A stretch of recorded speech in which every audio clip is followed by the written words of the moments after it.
Oh, the microphone was on. Alright, give me a second.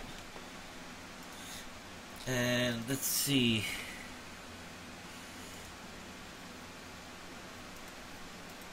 Now for my cheating.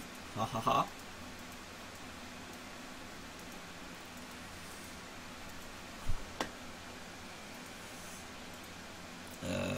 Why can't I? There we go.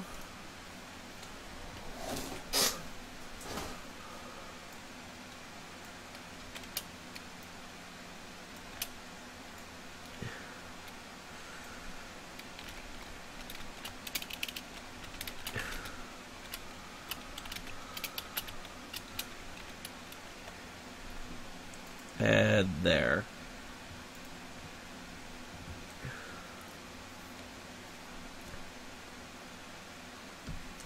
And yes, now I remember.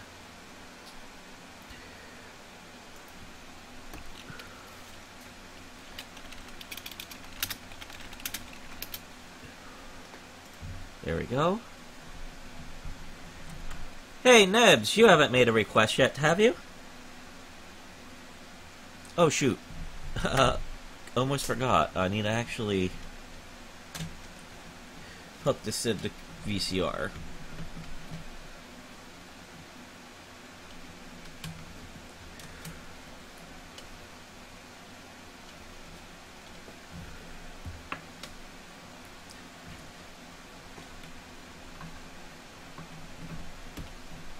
Also, it seems like,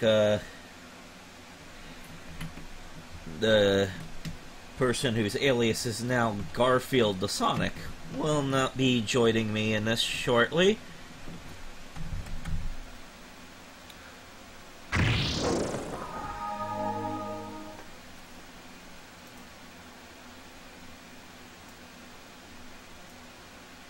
And let's see. There he is.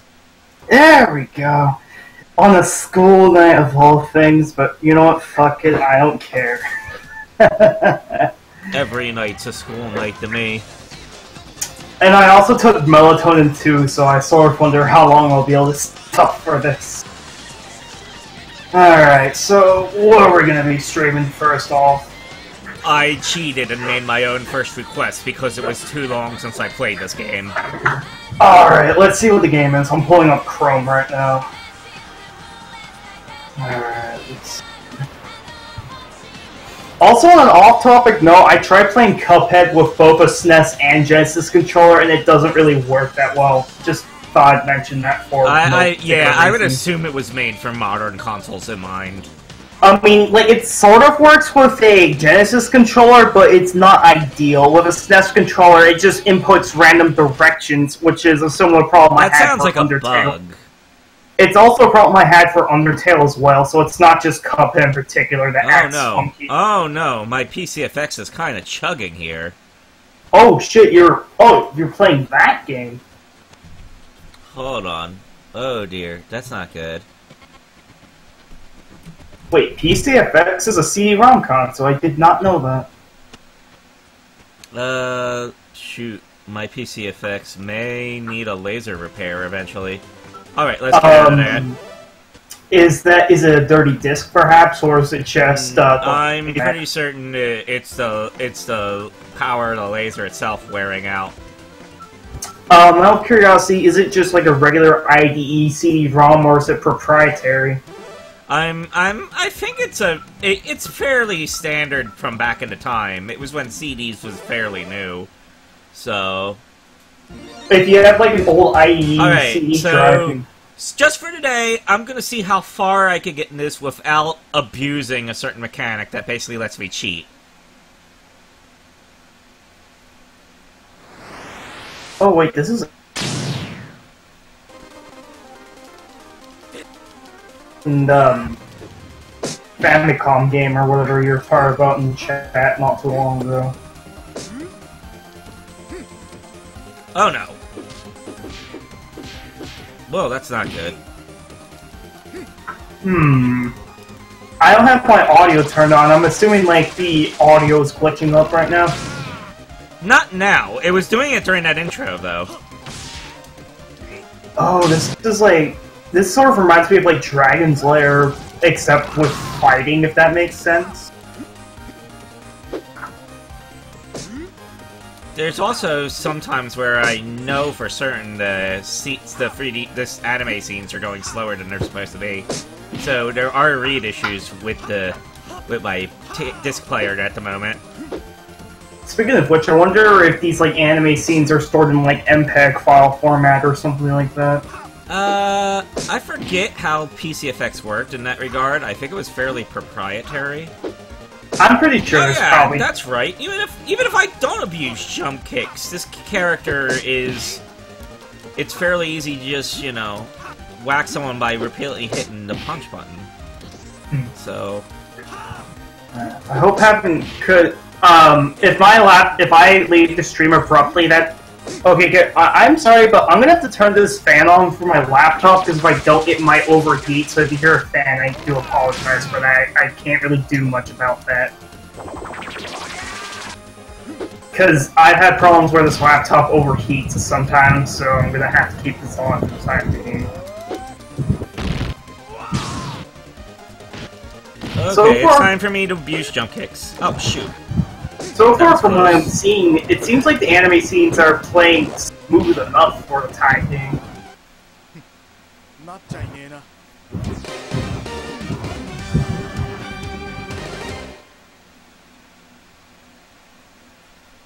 But yeah, Battle Heat for the PCFX is basically anime fighting game for PCFX.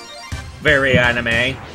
More anime than what you'd consider modern-day anime fighting game. Like, very FMV oriented. Honestly, the only anime fighting game that I've played in recent memory is probably Senran Kagura, but that's really about it. But then I don't know if I'd really call that fighting game, but more of a hack and slash kind of game. Yeah, that's more like Dynasty Warriors. Like, yeah.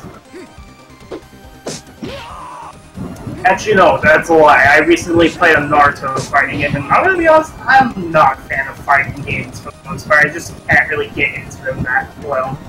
Okay, what is causing some of these scenes to go slower than intended? Give me a second. Let me pop open my disc. Yeah, I was gonna say perhaps maybe try another disc real quick just to make sure it's not just this disc.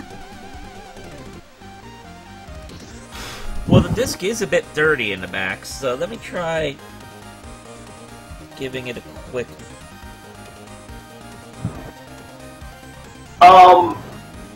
This is a pretty old console, so I don't think you'll get too much flack for saying this, but does this, console have any kind of proprietary copy protection? Not that I know. Like, if you're thinking of running a CDR on it, no, it doesn't have any protection for that. Well, I guess you could always try burning a copy from the internet and see if that perhaps runs any better. I mean, we already know you own the game, so I don't think you would get too much flack for doing so. That is assuming you even have any spare CDs. It's still doing that.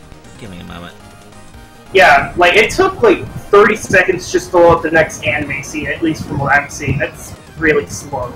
Well, in that case, I actually popped the disc open and wiped the disc and then put it back in, and then it continued. That's weird. Because I know it can do that. And that's potentially a way to exploit the game. That's actually pretty interesting that it would do that, because I would assume it would do something like the Dreamcast, where whenever you were to pop the disc out, it would just go back to the BIOS. Yeah, the game, the developers probably didn't really expect people to do that. Yeah, then again, Dreamcast is the only console I can think of that does that, because not even, like, the PlayStation does that, or even the Saturn, for that matter, from us.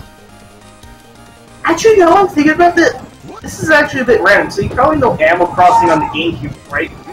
Yeah. Because the game was only 32 megabytes, you could literally load the game into the RAM of your GameCube, pop out the disc, and then just put it in someone else's GameCube, and you could just play the game without the disc. Yeah.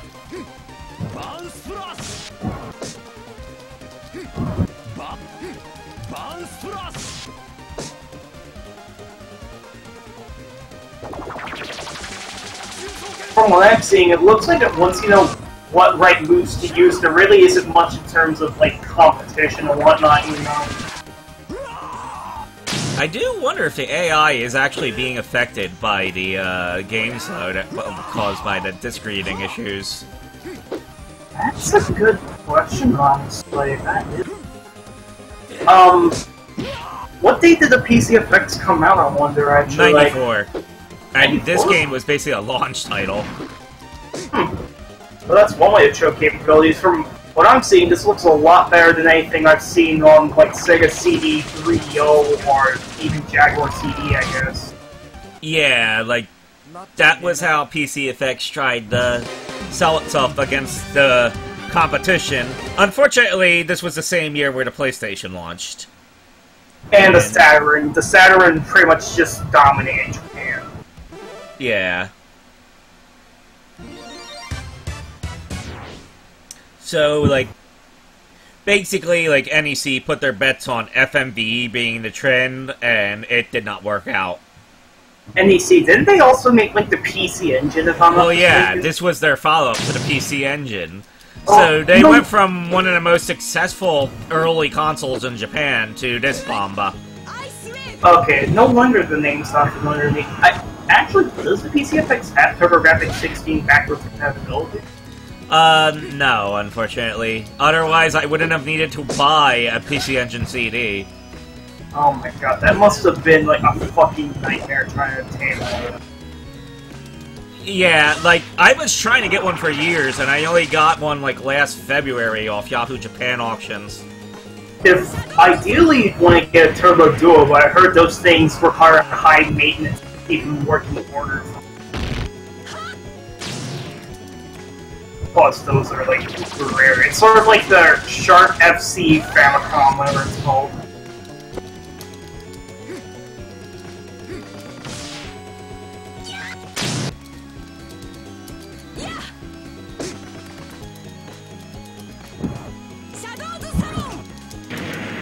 This is a bit of an odd question, but does this console have a port of Time Gal in it? Because that honestly wouldn't surprise me. I don't think it does. Seriously? It seems like the kind of game that would fit on this console. Well, I mean, it probably would have fit, but they didn't port it. Yeah. But again, I'm pretty sure Taito just really wasn't interested in porting. Yeah, Taito didn't really support PC effects that much. Yeah, that honestly doesn't surprise me. Also, are you playing this through a composite signal by any chance? Yeah, this is the composite signal. This looks pretty clean for composite, admittedly. Are you using, like, any kind of upscaling? Nothing more than what would be on the video card. Interesting. To be fair, the other day, the issue I was having with the PC effects when I was playing Team Innocent was that I had a shitty composite cable, and I had to swap it out for a different one. So, actually, having a good composite cable can make a difference. Actually, there's something interesting. So, you might know about how reading text on composite can be really bad, right? If you hook up composite to a monochrome monitor, sure, you only have, like, monochrome colors, but it actually looks a hell of a lot sharper if you just play it through a monochrome signal. Like, I shit you not, it's just as sharp as RGB and monochrome.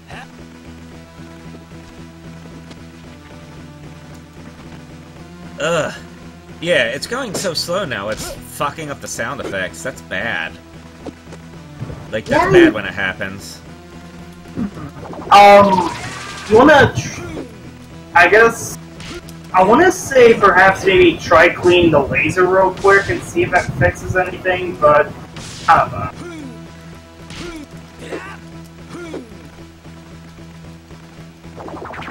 Cleaning the laser might help, but yeah, I think the main thing it might need is to actually you need someone to actually go in there and increase the power of the laser, because I think, like, the wear down is probably the thing that's happening. Yeah, it also probably wouldn't hurt to lubricate the reels just to be safe as well.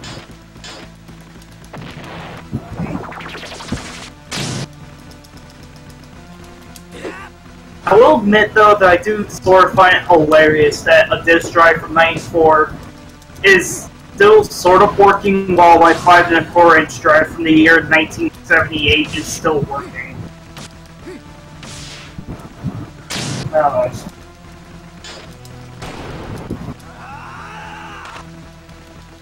Who's the user that just goes by the name Idiot? Also, there's someone in the waiting room. Give me a moment. Time to use this game's pause button. There we go. I'm actually surprised they even gave a game like this possible. Hello, Toyoshiro. Heyo. I don't know how clear I'll be because I'm currently in the middle of downloading something and it's affecting the way that I'm watching the stream right now, but... It sounds fun to me. Yeah, it sounds fine at the moment. Cool. So... I'm sorry if you have a hard time hearing me, because I have a fan next to my computer, because if I don't have it on my laptop, we'll just reheat. No yeah, worries. my PCFX has kind of been wearing overuse. No, obviously it can still play Team Innocent fine, but that's probably because Team Innocent is not a heavily FMV-oriented game. Yeah. Where something like this will stress it more. I'm gonna do some research on PCFX real quick and see what kind of disk drive it uses, because I might be able to...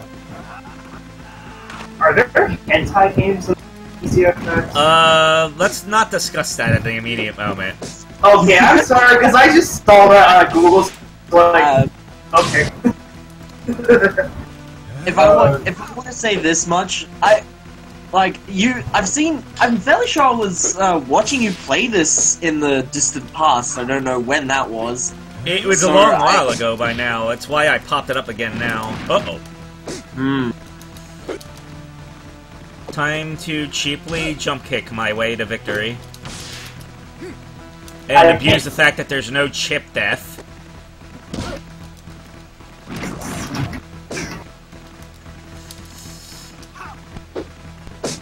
Punch! Victory. Innovating the fighting scene before before Street Fighter V got rid of chip death. Wait a minute.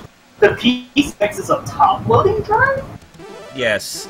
That's interesting. I thought it was going to be like a slot-loading mechanism. Why would you, really? It wasn't like the PC Engine CD was a slot loader. Well, I mean, like, you know, like a tray, you know? Like Model 1 Sega CD. I was expecting something like that.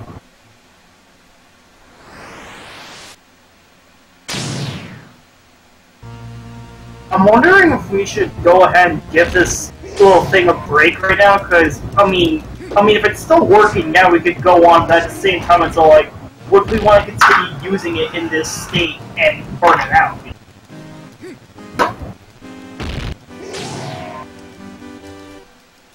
Well, I mean, if it's already too worn to play this game properly, I mean, it's probably not going to get that much worse, per se.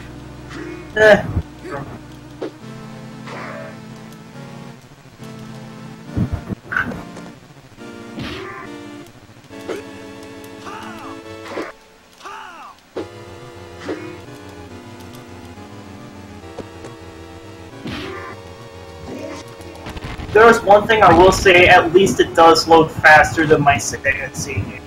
Then again, that's just because that console uses a 1X CD. Well, yeah, like, one thing this obviously needed to do is not just be able to load all these anime scenes, but be able to load them really fast. Yeah. So yeah. I might probably look into the data for this game later on and see what kind of video format it uses, because it probably isn't that sophisticated, but... Well, I at least know it's emulated, so you can check that out, like, if you want to study it in an emulated environment. That might be interesting.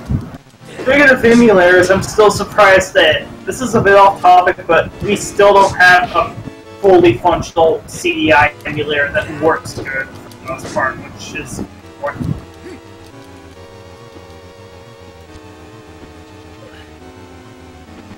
The weird part of this about this loading slow is that it seems to load the frames eventually, but it loads them slowly and the sound desyncs. It's like, that seems kind of weird to me. Like, I guess it's related to how it works. I don't think modern consoles behave that way.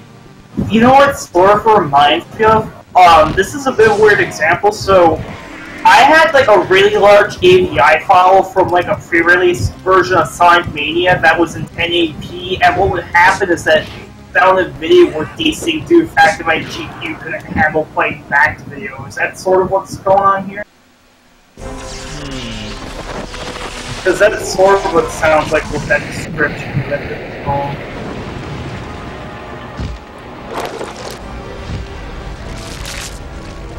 We defeated the Dark Lord. What was his name again? Banger.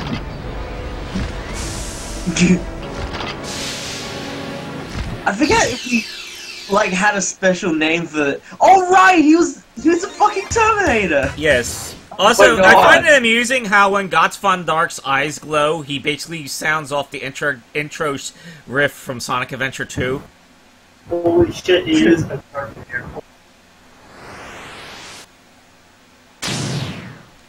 So yeah, this game's M. Bison knockoff turns into a Terminator for his final form. Something tells me that you're still gonna cheese this bastard really easily. I once wrote a guide for this game for a site. Unfortunately, that site's dead now. But that gives you an idea how much I know about the game's inner workings. Unfortunately, Gotts von Dark is still whooping me, so I need to cheese it. Come on, take my jump kicks. Take my slow-ass jump kicks, which have been slowed down by my PCFX issues. That's another thing that's strange about it. It's always specific scenes, now that I'm paying attention to it.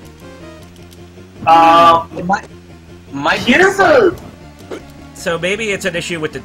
That would point to me that maybe it's more an issue with the disc, but I'm not entirely certain. Perhaps it's bit rot, but I have an idea. Try ripping your disc using image burn and see if the speed is consistent or inconsistent, or if you get free errors. I'll have to try that a bit after this, but... Oh. Yeah. Super slow, unblockable special hit time! Boom. I imagine that these like slowdowns probably affect your ability to play this game, doesn't it? It does. It certainly would affect my speed run. Would you say it's any worse compared to Smash Bros. 3DS running slow online? You know? Well, I wouldn't say my ability to play this is affected that badly, but... Yeah. Like, if I were speedrunning this and all the slowdown was happening, I'd be really annoyed.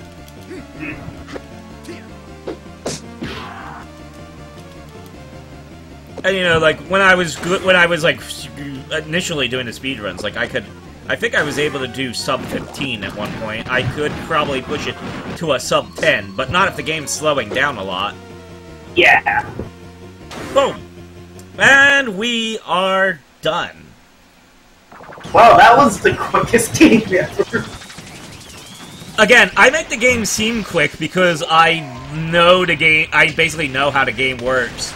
Like, I spent a bit, like, when I got my PCFX, I spent a bit of time studying the game's mechanics, more or less. I get the feeling this was probably the first game you had for the console. Yeah, like, this one came with my console. And, that makes sense. At the time, I was struggling to get a certain fan translation of a game I can't say from working. So...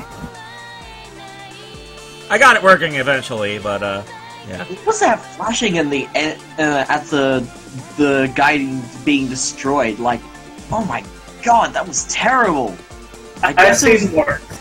Those, you mean those Paka effects that they probably would not use nowadays because people would be afraid of seizures? That was basically what those are. Can I just say something? Why are people nowadays so sensitive to seizures? Like, Jesus Christ. Well, I mean, not exactly sensitive to it. Some people, of course, are, but it's not so much people in Japan. It's television media overreacting to the fact that ended up happening on a hugely popular kids show. Oh, okay. You know what I mean? Even years from now, everyone's just gonna fucking be talking about that, man. Well, yeah, like that was an interesting piece of history.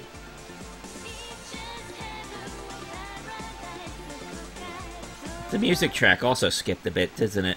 Oh dear, yeah, it did. If it's skipping, it sounds like a problem with reading CD audio, which, considering how it's a CD-ROM game, it wouldn't surprise me to use CD audio, but at the same time... Yeah, the weird part in this one is that the music is skipping, the video is still moving at the same speed. Actually, it can't be CD audio, because if it was CD audio, it wouldn't be able to read the video and play the music simultaneously, so it must be streamed audio within the video. Well, no, again, the weird part about this is that the audio is skipping, the video is going at the same speed, even though you'd think they would be co-joined. That's interesting. It's funny, like, I'm learning, I feel like I'm learning a bit more how the PCFX works from having a game that's half working. Yeah, and we don't know if it's actually the game itself. For all we know, your console's fucked.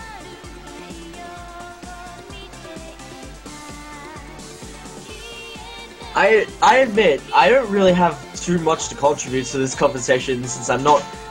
since I guess I'm more of the color commentary on the game itself rather than the hardware. Yeah. But yeah, you could, like...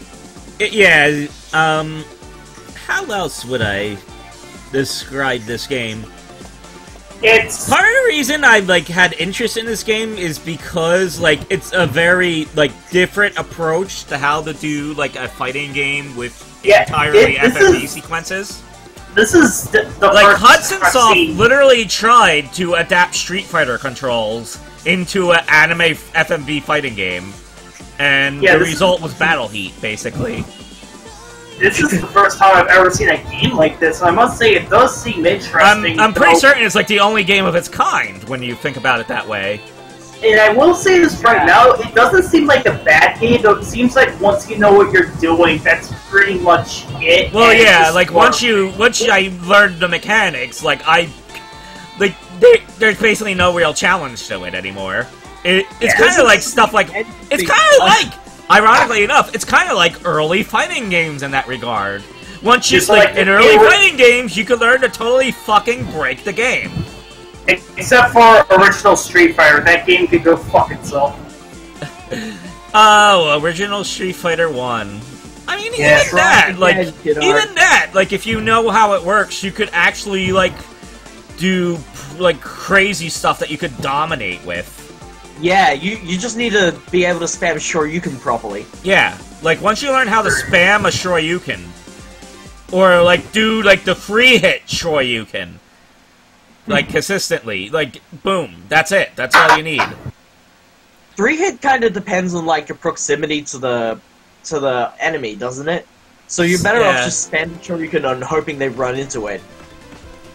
Yeah. I do have to wonder, what was the company that animated these cutscenes? You know, like, I believe it was Toei. I was going to mention something else about the credits. It showed this game has a named opening and ending theme, complete with like artist and like vocalist credits and stuff. Oh yeah, that's all rap in there. Hudson Soft. Yes. Hudson Soft was one of the few companies that like pulled all the stops in regards to making PCFX software. Most everyone else who supported PCFX was kind of like indie compared to them, so they didn't really have that kind of budget. The fact, well, honestly, it doesn't surprise me Hudson was able to do this kind of stuff, because you gotta realize they're also the first people to make the first ever HD video game, and that was a unique version of Bomberman. Like, part of the there's a particular PCFX game called based on Zenki, if you're familiar with that IP, that was also by Hudson Soft. One of the reasons that is like one of the most rare and sought after PCFX games on eBay is partly because it's fairly accessible for a PCFX game, but another part of it is that like with that, like, Hudson really pulled all the stops and basically like made something that looked like it almost looks like a early Saturn game rather than a PCFX game compared to other stuff. Yeah, it honestly seems like they're putting a lot of effort.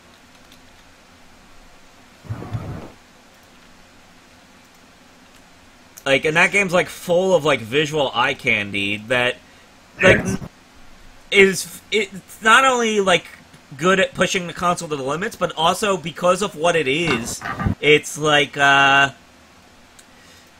you know, fairly visually distinct in its own regard. Like it's some kind of graphics you really like see on. It's kind of the way that I see this game.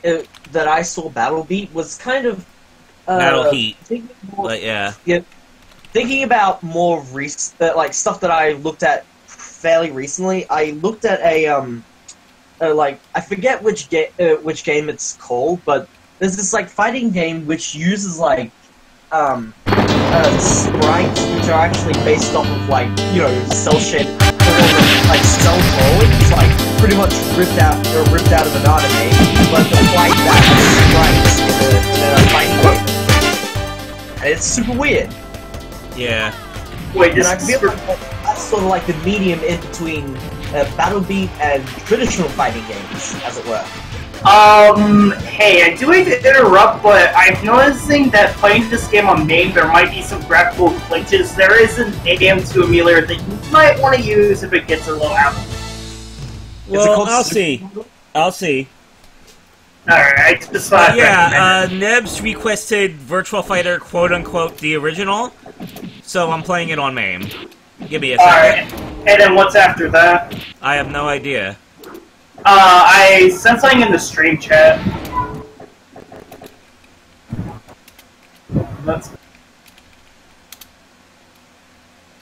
Don't worry, stream chat isn't dead.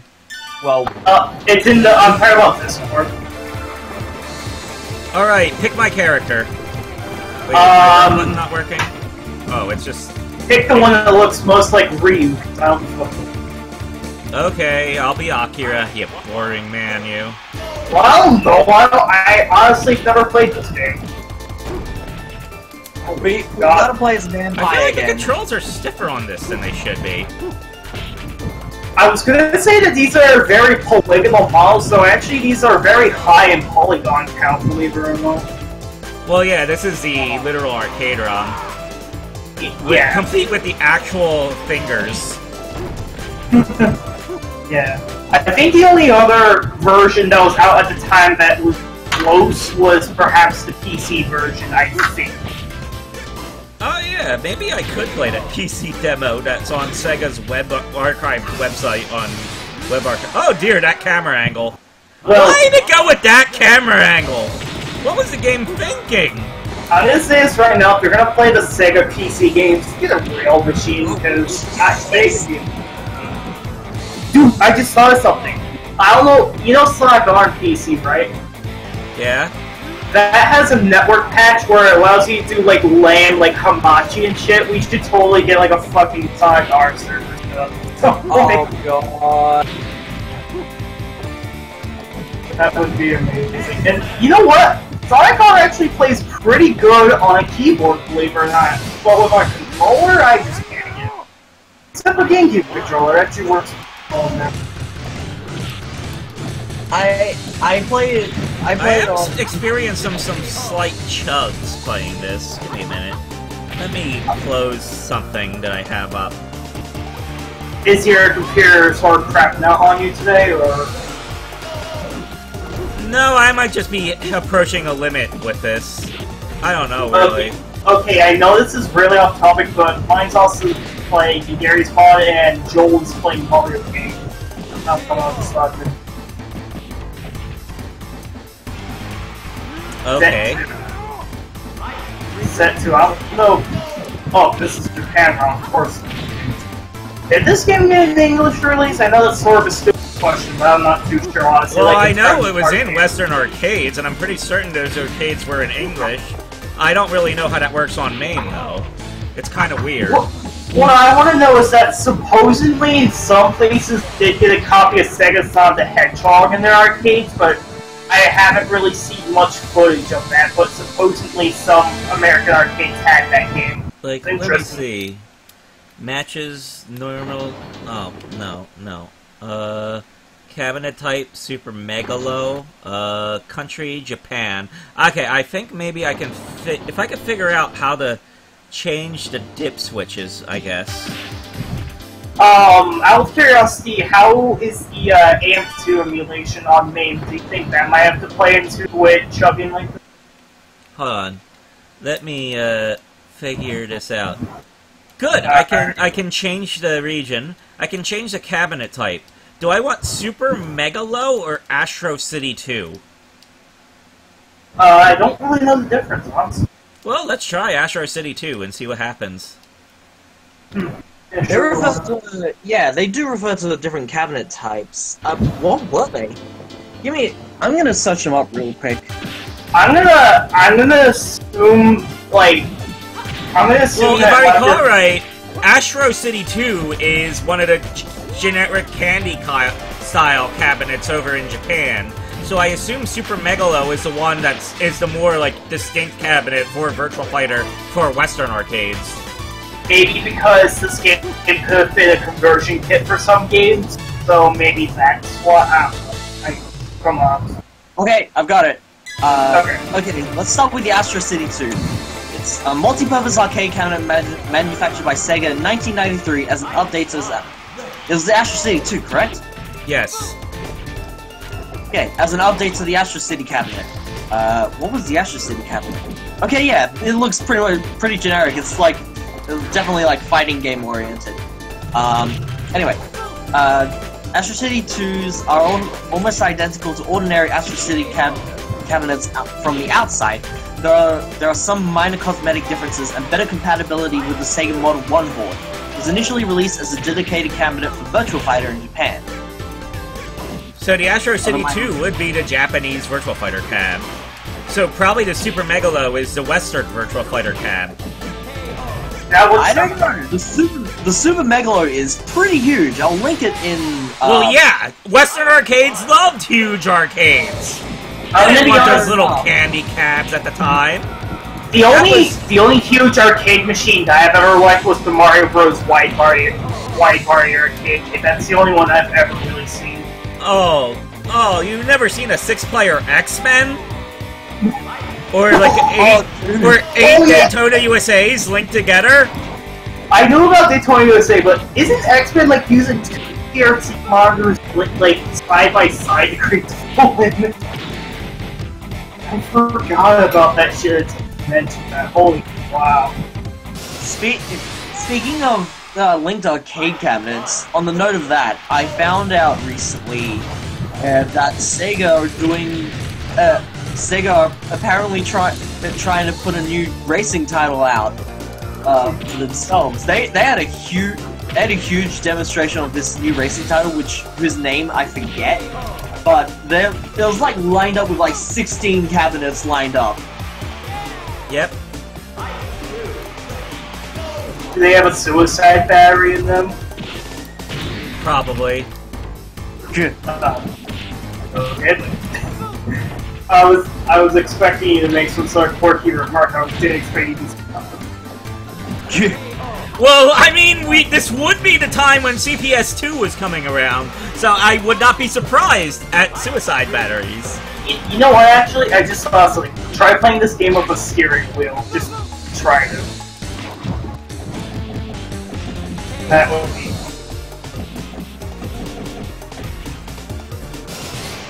I mean, a steering wheel normally has buttons for this sort of thing, so... Oh my god. That would be so depressing. What if a Daytona USA cabinet was converted to shit and they didn't even bother changing out the joystick and they called it super hard edition? Dude, you know what would be the worst? If you were playing like a 4-button arcade game, but the 4 buttons were a second joystick instead. That would be terrible.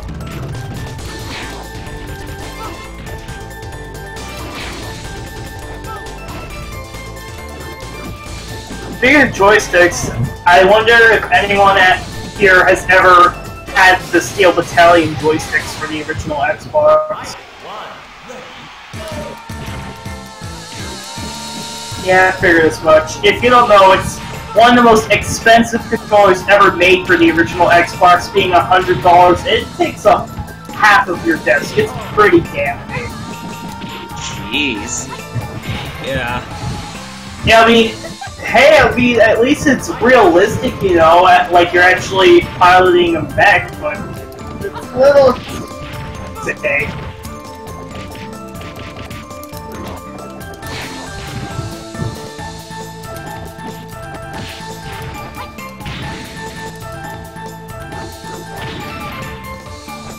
You're a Megalo. The hell? Philo sounds like some kind of like classification for a person. That's probably why my left button isn't working correctly. Ah. What's up? Something dumb. No. Was it not mapped? No, it was mapped to a weird combination. That was what was wrong. I have to ask, are you using...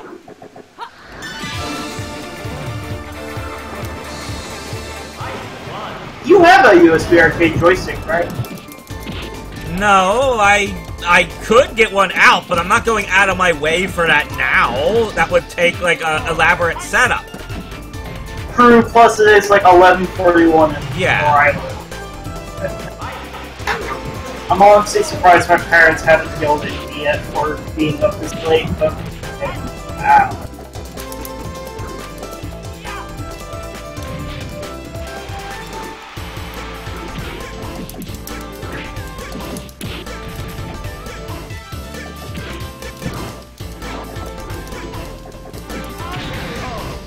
What's weird about this game and a lot of other Saturn ports, backgrounds with 60 FPS, while the 3D graphics itself is at 30 FPS, which makes measuring the FPS a bit chaotic.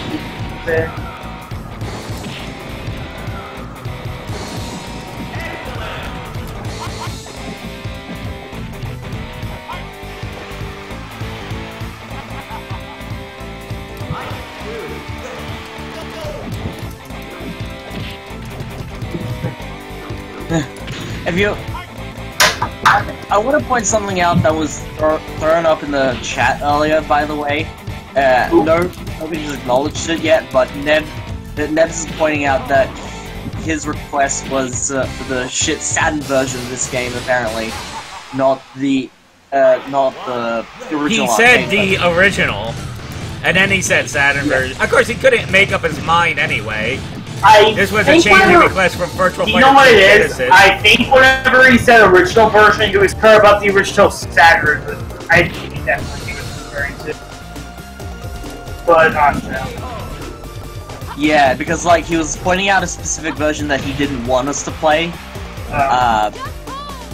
Like the E-something version. Like, I don't know exactly. Okay, am I gonna have to make a rule against requesting games you don't actually want me to play? Well, I don't know, like, for me, our games that actually let you play, I'm pretty sure Nets just probably actually got confused with, like, how he was trying to say it. Yeah. And I will also like to point out that when people say the original, I can be very nitpicky. Yeah, it makes sense. So, I guess a general rule of thumb, specify the platform and the game. Nothing else. How about Mario Brothers Special for the PC-88 or whatever? I wouldn't have wanted to play the Saturn version anyway, because why would I want to play a game with all those loading times taking up time on the stream? Is it worse than your PCFX? I mean, it would have more loading times than that Battle Heat game on PCFX, that's for sure. Oh, I forgot something was actually on thing. Like, Saturn was notorious for loading times on the early games. I thought that was mostly PlayStation. Well, PlayStation had it a lot too, but people gave that a free pass. Yeah, because it was new. I think part of it was because, like, the PlayStation didn't push, like, a fighting game, or, like, a big, like, fighting, like, you know, a big arcade port fighting game as like, the launch title. I'm gonna be perfectly honest, I can't hit against the PlayStation. It was the first console that I ever owned to myself, and I can't. I have too many fond memories. That's fine. Oh yeah, inside the stream chat, I put a request for a game that I'd like to see you play. After I'm black. Oh, and I'm white.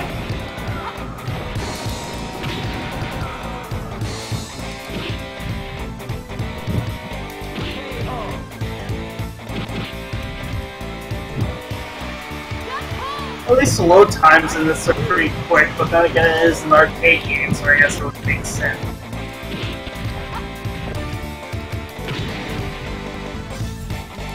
I wonder how many, like, for some reason the arcade Virtual Fighter feels like it's mechanically very janky, and I can't tell whether it's the game itself or the MAME emulation.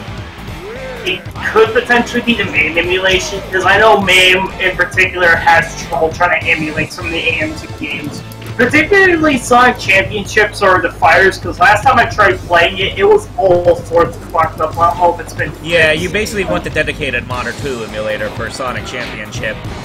Yeah, that's why there's a separate AM2 emulator out there that would kind of games that I know work.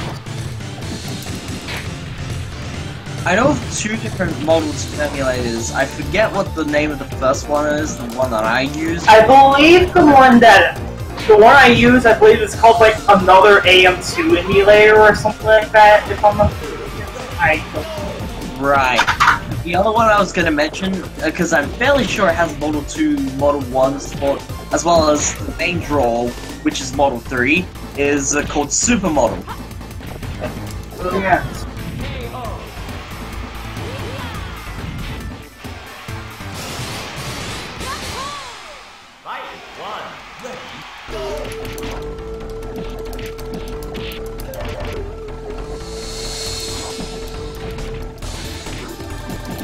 Whatever those artifacts are on the ground is very clearly not supposed to be there.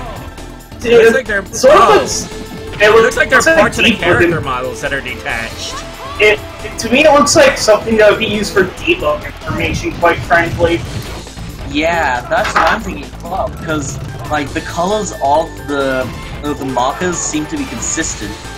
Yeah, so it seems sort of like something for debug purposes, but I don't think it is. I think it's probably a blatant name unless perhaps you have a settings room going. You're back again. Okay.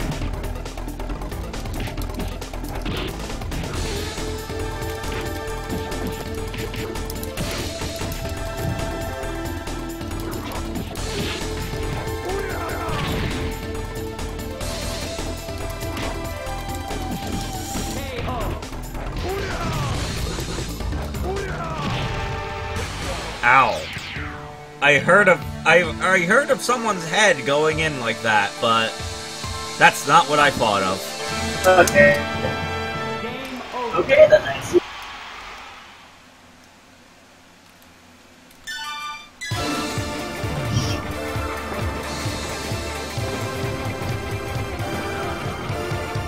Insert points.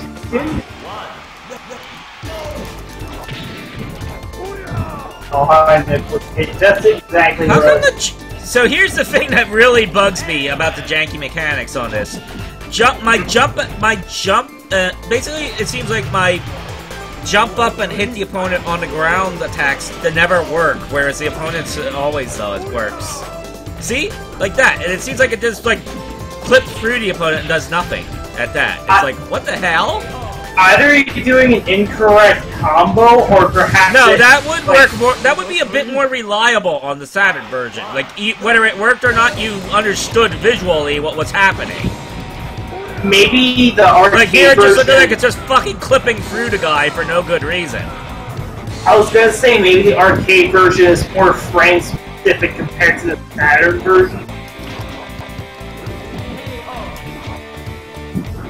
Or perhaps it could be like some sort of delay with your inputs and what you see on screen. But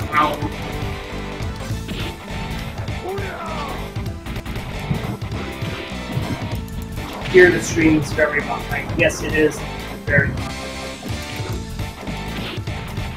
2 minutes behind, by the way. That's crazy. Yeah. I'm pretty certain that's a natural consequence of restream. Yeah, I use Twitch personally, and the delay is really that big. Like, a few seconds of a delay is what it is. Also, I will say right now that the bitrate is actually game, which is kind of surprising. I wasn't really expecting that, honestly. What, the bitrate of the stream? Yeah, the bitrate for this game in particular seems to be sort of a bit off, but maybe that's just settings that have. Well, I will admit I didn't really optimize the stream for. Oh yeah, I'm not. It's not terrible or anything. I just thought I'd point that out. I don't know if this guy's already followed you or not, but Benson the Voice has followed you. I assume that's referring to on Twitch, or? It just says. I know he's on YouTube, so. It just says Nenson the Voice has followed. Well, yeah, Nenson, as I mentioned before, like Nenson is a somewhat notable Super Nintendo hacker. And, like, his YouTube channel is full of, like, stuff that was, like, dummied out of Super Nintendo games. Speaking of stuff dummied out of Super Nintendo games, I learned, actually, yesterday from a live stream that, that the Hammer Brothers, suit was cut out of, Super Mario World, and that the data's still in there for it, for the most part. I wonder if the Super Mario World hacking scene found it. You want to know something interesting? Of all the things that has it, it's actually Mario World Randomizer. Okay, that's clearly not supposed to happen. Okay, you just seen what happened there. Oh! I'm yeah. Also, I see you're playing as the ninja. Wait, what? Did you just go out of bounds? Yeah, I'm supposed to have a ring out if I walk out if someone walks out the ring like that, but do you have a setting inside your BIOS or whatever that has that symbol? I don't think so. Because I'm pretty sure this. I am going to assume that's just main being janky. You cover a wide variety of systems. You cover Philips CDI then.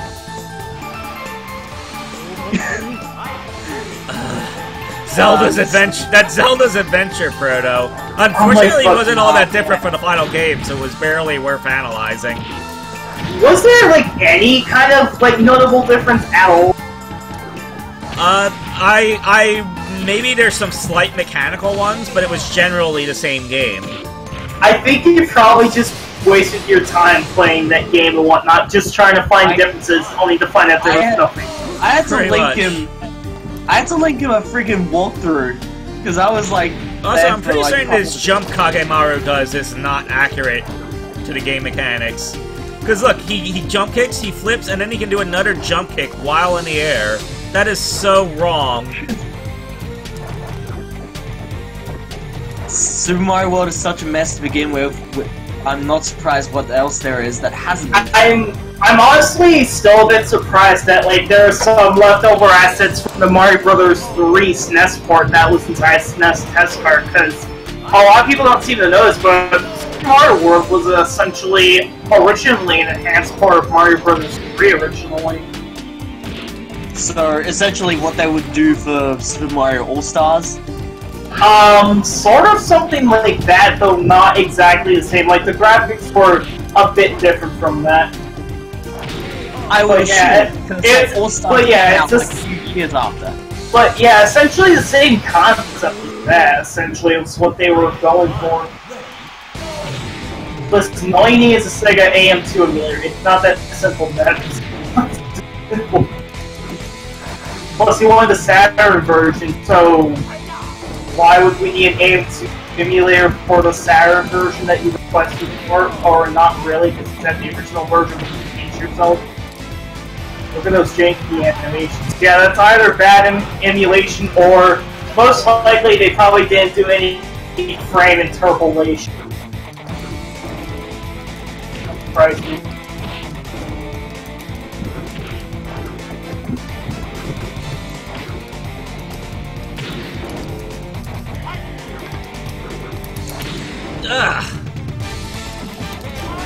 Sounds so disgusting.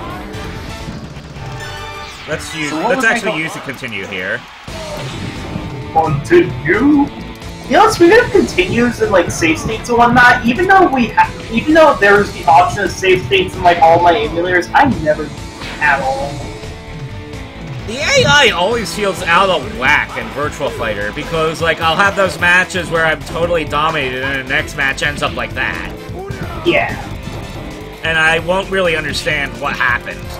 It really does remind me of Street Fighter 1. Either you like win somehow or the AI just kicks your ass. But at the very least, it's much easier to obtain victory that way, in theory.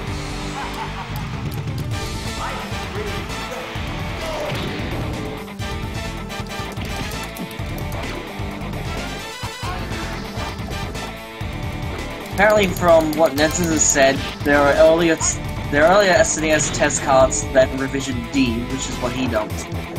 Oh, there are earlier. Well, I'm not surprised that there are earlier revisions of that.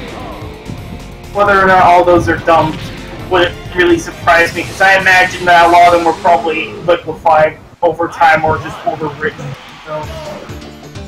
Which actually sort of brings me to a point that we were discussing in the chat one night. I sort of wonder if Nintendo has a lot of the assets, all this to tell of you, like, at all archived. Oh, did you see Luigi Blood's recent tweets? But, like, apparently, a Japanese tweeter, like, dug a bit into that new Kirby Anniversary book, and it has screenshots of the Kirby's Toy Box games, but the screenshots don't actually match up with the final ROMs. Out of curiosity, what are the quality of those screenshots? Are they low quality or are they actually... I mean, I don't really have a frame of reference for that from like a cam shot of what like a webcam shot of them. But okay, because they're probably like whatever the standard quality Nintendo uses on those like special Japanese like books. You know? I was gonna say that if it was like pretty high quality and whatnot, there's a chance that maybe they do have the ROMs, and considering Nintendo, they probably would. I mean, if it's Sega, we all know Sega doesn't care about the ROMs. In fact, someone over at Sega lost their fucking Sonic 1 prototype ROM or whatever, and Sega Konami was not a happy man. It was supposed to appear on a Sonic Mega Collection 2, but it didn't happen. And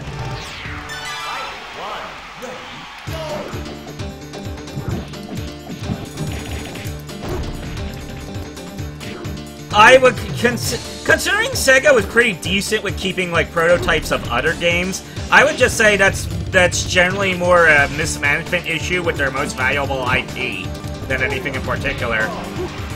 It's probably a case like, of it feels like for whatever reason, like Sega Japan didn't really like Sonic. You know what? That's part of why like all the the 3D ones tried to be something different. I imagine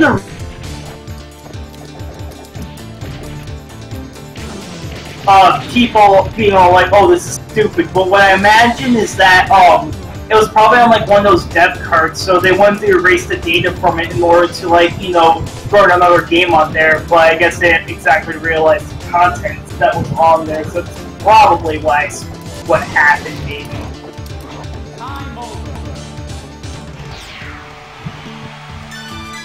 As for Sega Channel, from what we know, it seems to have been stored on people's hard drives and CD-ROMs, so yeah. And we know that guy from Traveler's Tales has the Sonic 3D Blast Sega Channel. So I wonder if he has any other Sega Channel demos of his games, perhaps. I don't know. Would there be a Sega Channel version of Toy Story? Probably, maybe even a Sega Channel version of Pudsey, of Mickey Mania. I'm not sure what the real difference would be, but no, Mickey Mania would have been. I think that would have been a bit too early released for Sega Channel. Well, Mickey Mania was in 1994, so it wouldn't be too out of place on Sega Channel. Yeah, but I mean, like it came out like at a point where they'd probably just have the full game on there. Yeah, that's right. Dr. X did dump a bunch of stuff. In fact, Isn't he like the one that dumped a bunch of like Sonic 2 beta stuff some time ago? I remember he dumped like the Nick Arcade name at the very least. He dumped like the Nick Arcade prototype and time and play stuff.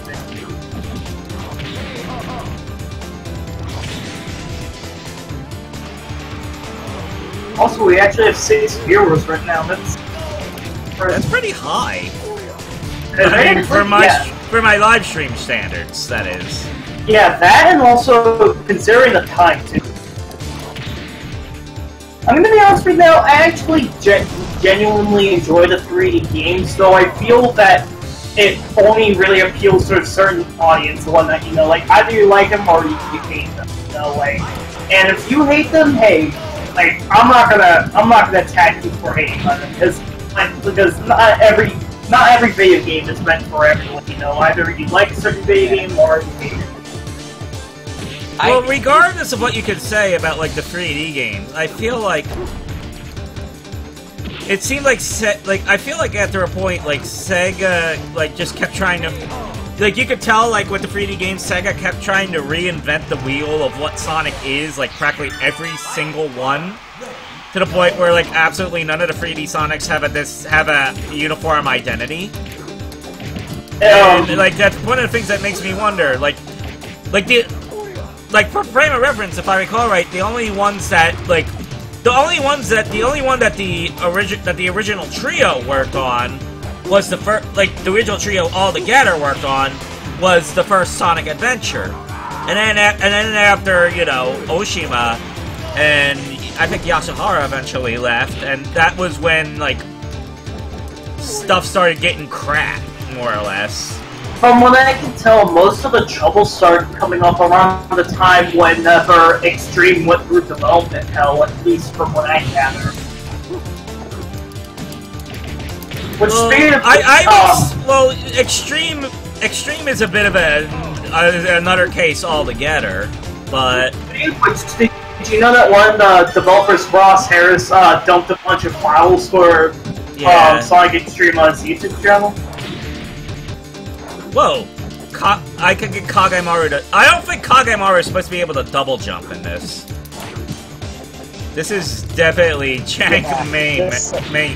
Look at it! Look at this! I think what's happening is that whatever air action that you're doing is somehow being cancelled out into, like, it... I mean, to be fair, if this was an actual virtual fighter, it would be pretty hardcore cool, but... Yeah, that does not happen in the Saturn game, it does not happen in the remix, to my memory. And I would imagine on proper emulation, this would not happen. Yeah, it probably doesn't happen on that other AM2 emulator that you guys use. You know what, actually, I just saw something. Speaking of emulation, how well would MAME run the original better remote? Ooh. Are we going to be judging that by the amount of jiggles it does per second? Well, no, I'm just wondering, like, how many graphical issues would there be, I wonder. That's not the game I'm requesting, by the way. That game is actually in the stream chat, if you want to know what that game I'm requesting. Alright, I am up against Dural now. Let's see. I imagine this game probably munched a lot of orders back in the day. I mean, at least it wasn't Dragon's Lair, because that game was a 50-cent game, which would make it even more riskier to play compared to most other games, which are only 25 cents.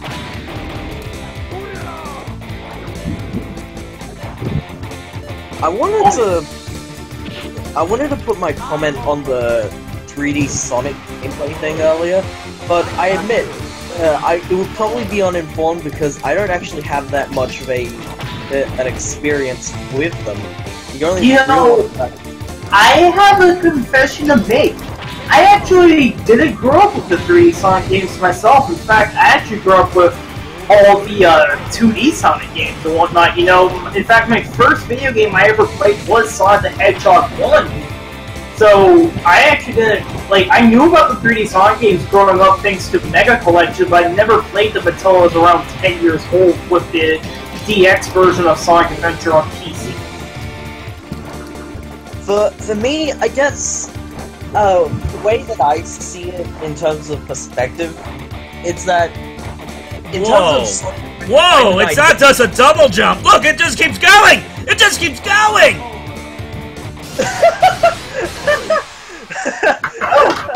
Oh, this is my cheese. Wow.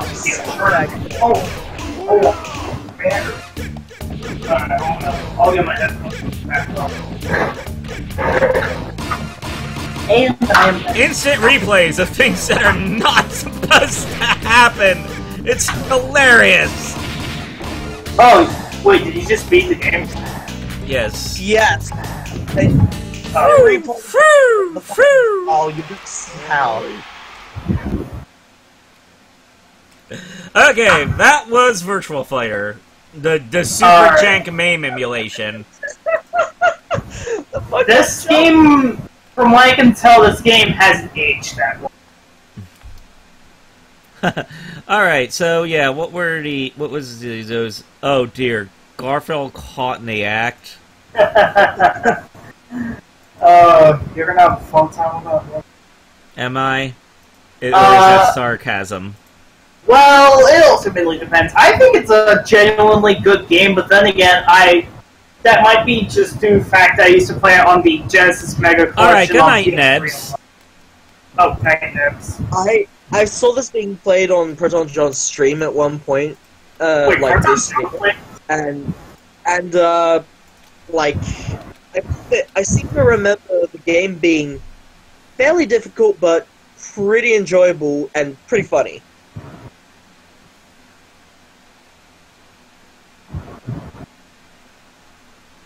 Someone's voice cut out really bad.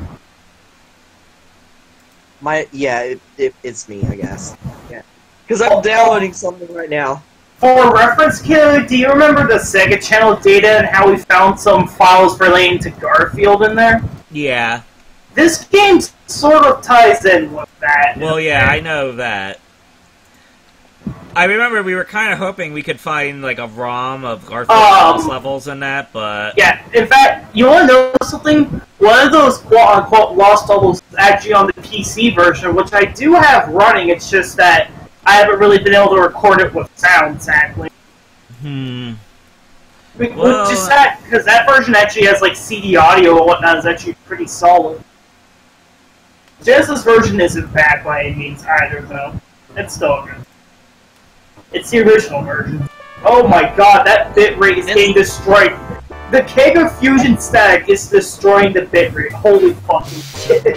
What is my bitrate set at the moment? I have no idea. I mean, let's see. My encoding bitrate is at 1750 at the moment, and let's see.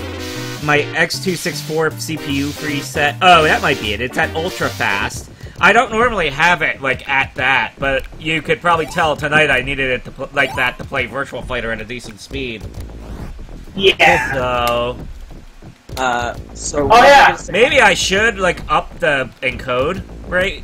Oh, yeah, kiddo, I noticed you turned off your dithering settings for Kega. Baku Baku Animal. Oh, dear. That's actually...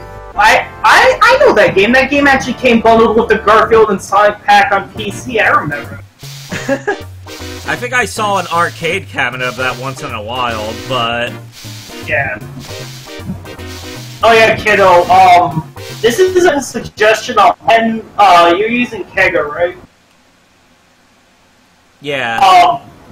If I were you, I would go to video and set TV mode to RF. Because this game uses a lot of dithering and make it look a little better in this case. And then filtering you can go ahead and turn on or off. This game's sprites were actually hand-drawn by Jim Davis himself. Oh, you're gonna play on the kitty difficulty? That was the default difficulty level, so... Oh, okay. There we go, dithering. Looks better now. This is the end of our broadcast day. Bark. Oh no, the TV is broken, and Odie's off color. If we can't fix it, we're in trouble. That's also like that in the PC version as well. There, all fixed, sort of. Wait.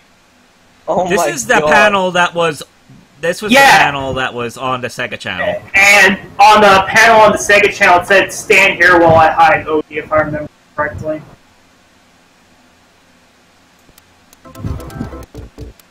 You know, I do sort of have to wonder if Jim Davis even still has, like, the original drawings and stuff.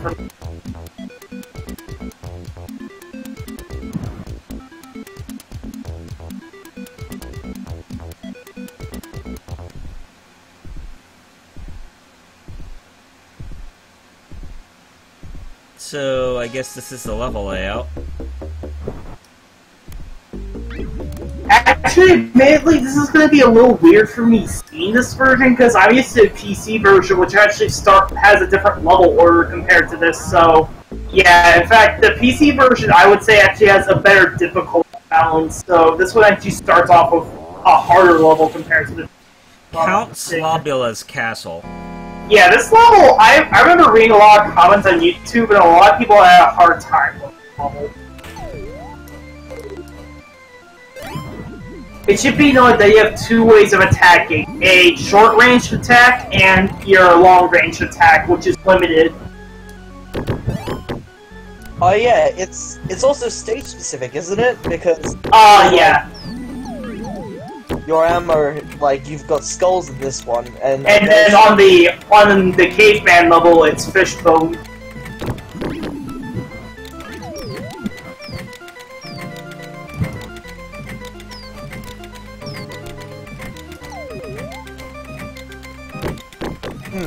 I wanted to continue the conversation that we were having earlier about the whole Sonic with the identity thing, because I didn't. Oh yeah, sure. Saying earlier. We can continue that.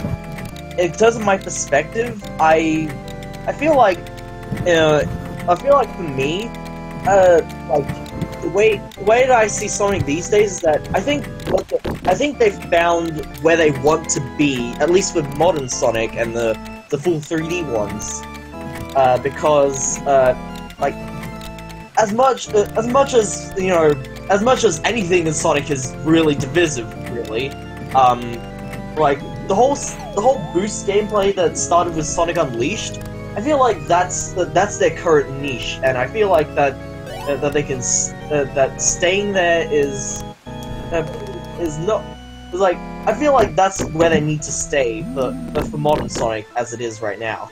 I want to see a return in the adventure gameplay. I don't hate the boost gameplay, but I never really liked it that much. I mean, it's not terrible, because I will admit, I really did enjoy Generations, but I feel like it's been too overused at this point.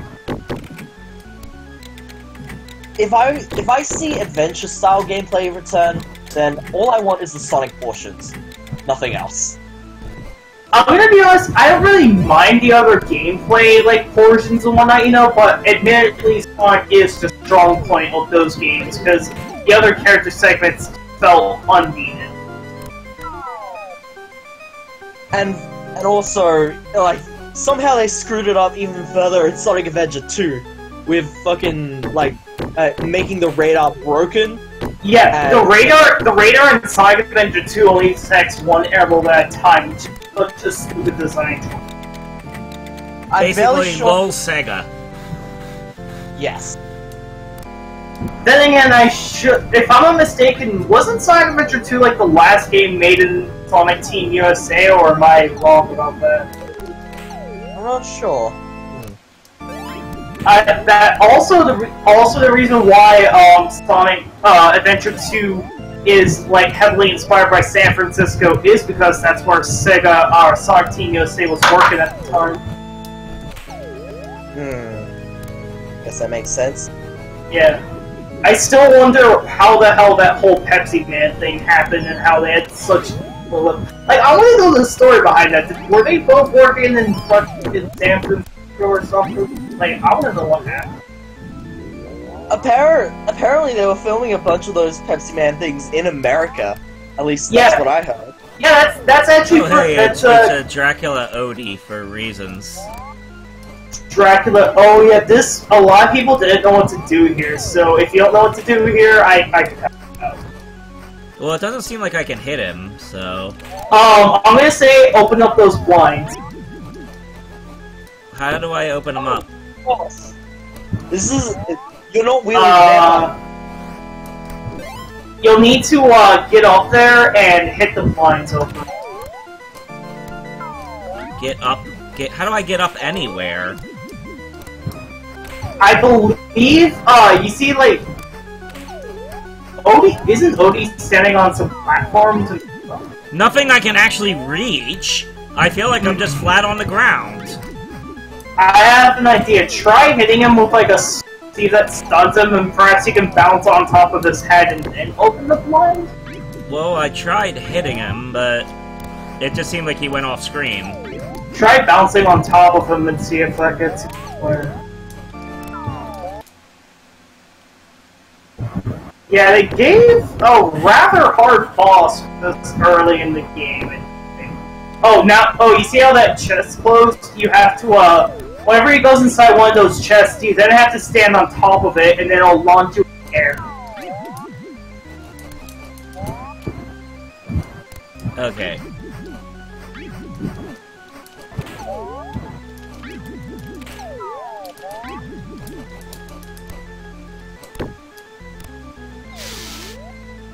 Yeah, how weird.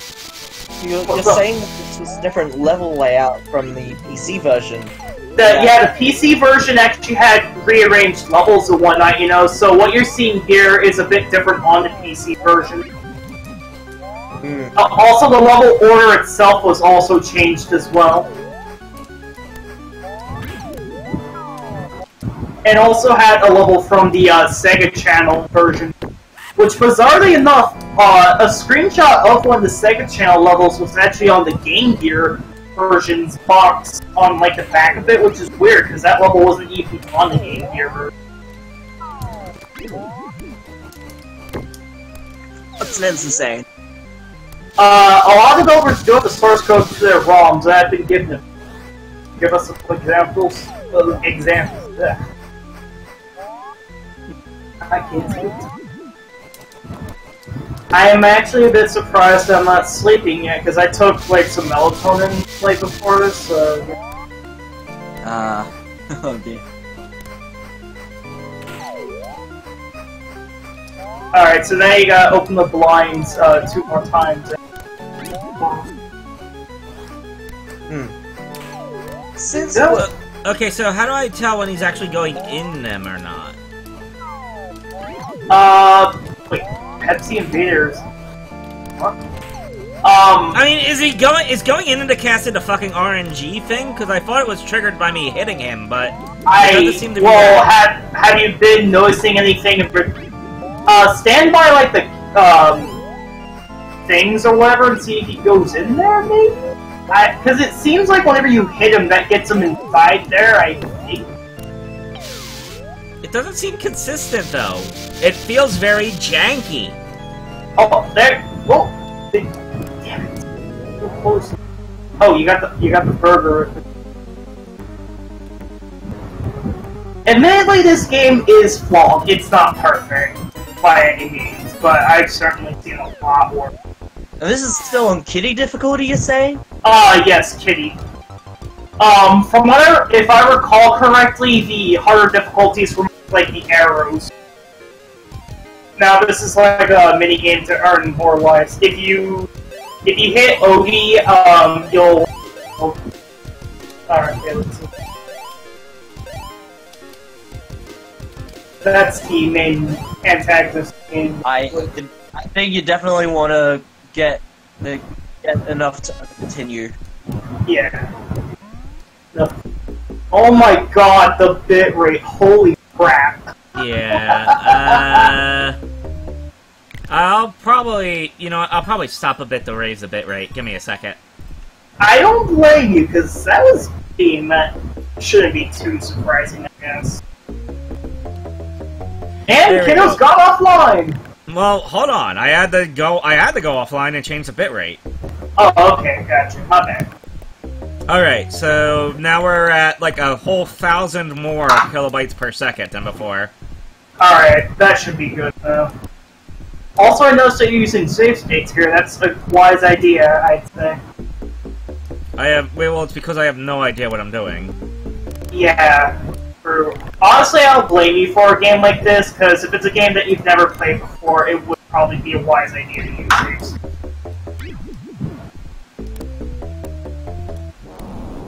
So, there's a couple of random subjects that I want to... Well, maybe just the one at the moment, but... Revenge of Orangebeard. What is that? Pirate? Yeah, that's what it seems like. Okay, the stream's buffering for me right now. I'm gonna refresh the page. Oh, now the bitrate's too high, am I right? I guess so. See, this is the difficulties of maintaining a live stream.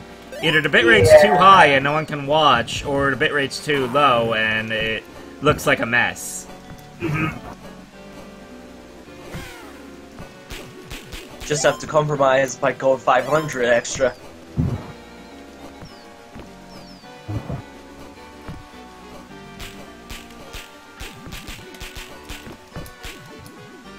Oh yeah, something that I might as well bring up. One of the levels in this game is actually a reference to a movie called Casablanca, apparently.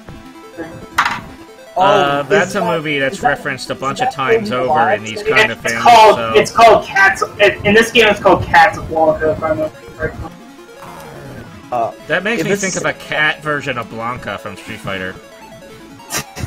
I mean, maybe. Okay, that segues pretty nicely into what I was wanting to bring up, which was oh god, sorry. Alright, what's up? Alright, so last night they had SEA majors, and they held the Asia finals for the Capcom Pro Tour. Yeah. And they announced the last character for Season 2 of Street Fighter V there. And my god, it's quite a doozy. I have to ask, wait. How can it be a doozy? I hate to interrupt, but Street Fighter V is still getting updates? I thought that game fucking died. Well, Capcom did promise to support it until the year 2020. The esports scene is keeping it alive, like it or not. So, what is it about the new character that's so controversial? Well, I guess maybe not exactly controversial, but like what it does is pretty crazy, in my opinion. Because it is the character Zeku, who is basically a character who appeared in Street Fighter Alpha 2's Guy's ending. He's actually Guy's master, and the previous master of the Bushinryu style. Isn't he another character that's supposed to have been dead? I guess. In any case, in this game, basically his story is that he returns to basically start up a new fight ninja school or whatever, and start find a new fighting style, and the trailer has him going through two different forms, and using what seems to be two different movesets as well. And the other form actually transforms into what seems like a younger version of himself, but it's also a reference to Strider Hiryu. What? Dude, look at the Zeku trailer. It is really crazy. The whole transformation thing into his younger self, or what we assume to be his younger self, people are suspecting that it's actually his V skill. We don't know what his V trigger is yet, but I'm not a Street Fighter player yet. This sounds really interesting. How do I go up? The game's telling me to go up. Oh, here we go.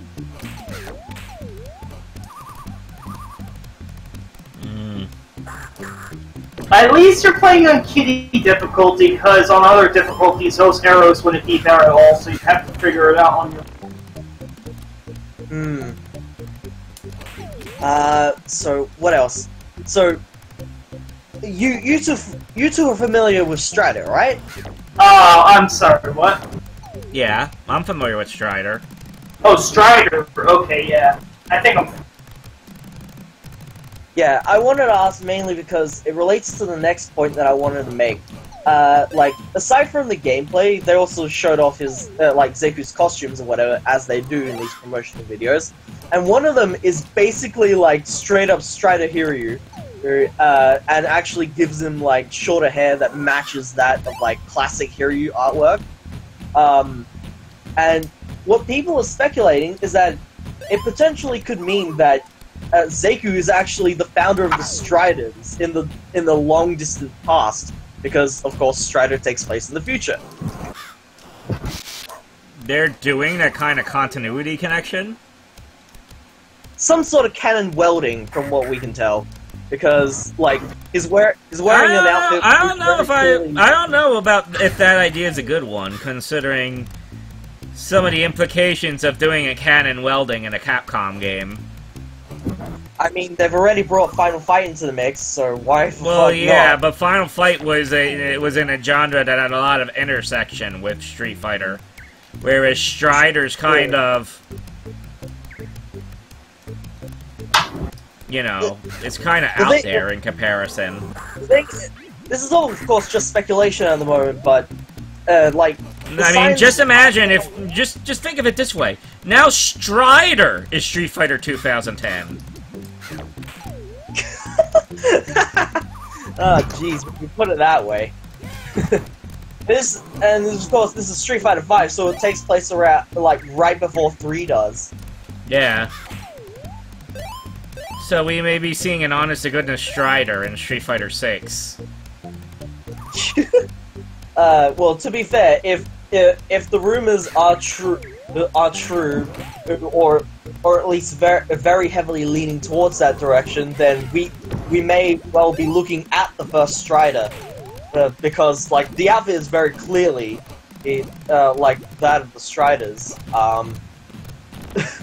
Like, he doesn't fight with any, like, plasma blades though, and not like I think one of his costumes actually gives him the cipher, but that's only like as a reference. Like, otherwise he just fights, like, you know, ninjutsu. Like, one style seems to be like more traditional Bushin Ryu, and the other one seems to be like his new style, which is very kick oriented actually. Falcon kick. Apparently, people are hearing the swing sound effects of the cipher. You know, like, you know how you spam attacks in... Paul! Paul! Who the fuck is Paul? Strider, tell me, who the fuck is Paul? What the fuck have I got myself? What the hell? What the hell was that supposed to be a reference to? How every time you attacked an arcade Strider, that voice effect would play? Oh, I thought you were just drunk or something. Have we ever done a drug match? Oh! No, I think not.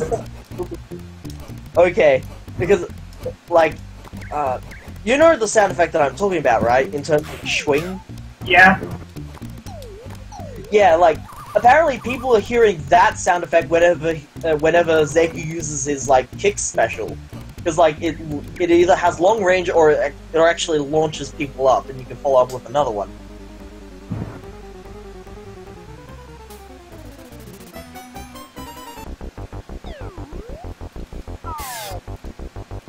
They haven't put out, like, all the official details yet, but he's releasing pretty soon, so, we're sure to hear something.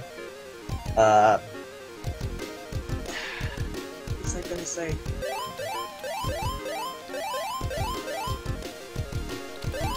Okay, bitrate looks a little bit better. Just a little bit better?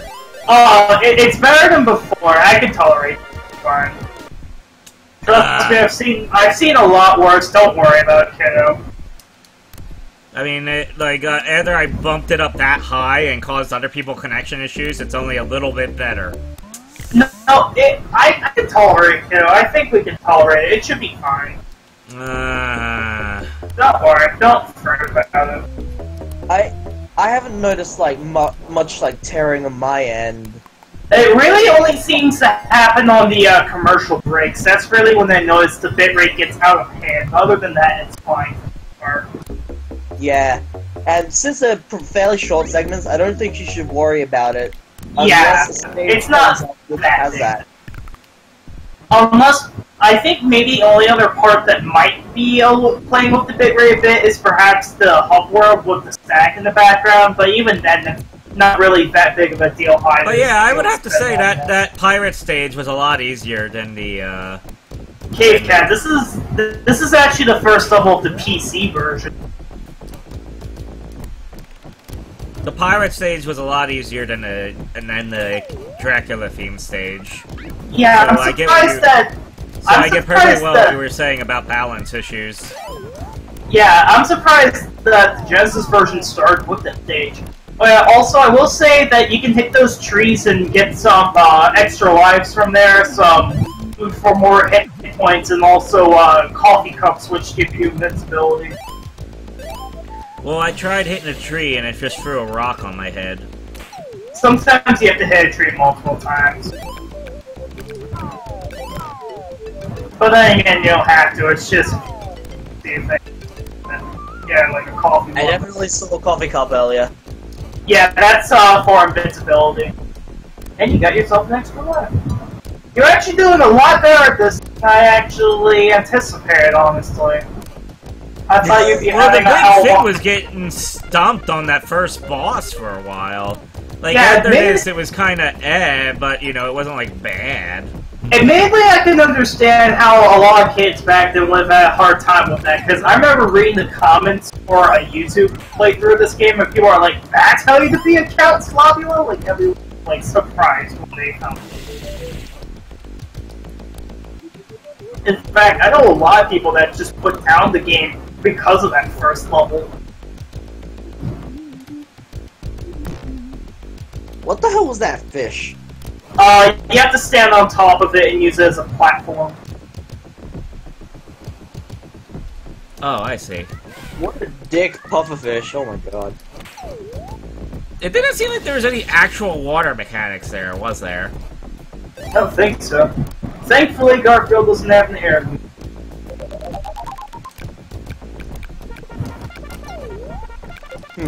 I would collect Genesis games, but over time they've gotten a lot more expensive, which is why I just said on EverDrive instead. Oh, I just realized, how the hell can you tell you have invincibility aside from you can. There's a subtle, you can see your character flashing for a little bit. Though the thing is about the invincibility is that it doesn't kill your, like, enemy whenever you hit them. Like, it doesn't kill them whenever you walk through. It just makes it so you, like, whenever they hit you, you don't take any damage. Okay, so basically it's just something that, that prevents you from taking damage rather than, like, full invincibility. And it's sort of, you know what it sort of reminds me of, and this might be a bit obscure for some, but it sort of reminds me of Crash 20 where Aku didn't give you full invincibility, but rather just protected you from getting damage, but didn't actually kill any enemy. At least that's what it reminds me of. I guess that could be one way to take it. Then again, I highly doubt most people here have played Crash 20. Did you miss that stream where I was playing the Crash fan game? Oh, which one? Oh, that was during Sage Expo. Yeah, you probably did miss it. Wait, during Sage Expo? Yeah. I honestly didn't take part I was the one who found out that there was a secret level in that demo. I don't want to be rude, but I actually didn't tune in for those streams, and you might be wondering, oh, it's because hate me this and that. No. It's just because I was looking at the entries for Sage this year, they all just looked kind of crap to me, so it just wasn't... Well, the Crash game was, funnily enough, like, basically the highlight of the expo. Honestly, the thing that piqued my interest the most is, was Sonic 2 HD actually? Sonic 2 HD was there, yeah. Okay, Sonic 2 HD double demo is what piqued my interest, but that's about it. I downloaded that, like, one of the original demos a long while back, and this is before I learned all of that controversy surrounding the development. And then I heard about that, like, a while later, and I was like, oh man, that kind of sucks. Actually, you want to know something? I really like Sonic 2 HD, and this build that was released really nice, except for one thing. T. Lopes is no longer the composer. Really disappoints me. You don't like T. Lopes? No, I like T. Lopes, but in the newest build of Sonic 2 HD, the music's no longer done by him anymore, and all the pieces he did make for it have been replaced by new compositions, if I remember right. I guess don't know. I thought Emerald Hill sounded the same as it did in the last demo, didn't it? From what I could tell, it's a new rearrange. It's a new arrangement, at least from what I know. Well, you might want to check that out, just to be sure. You can kill those fire-breathing.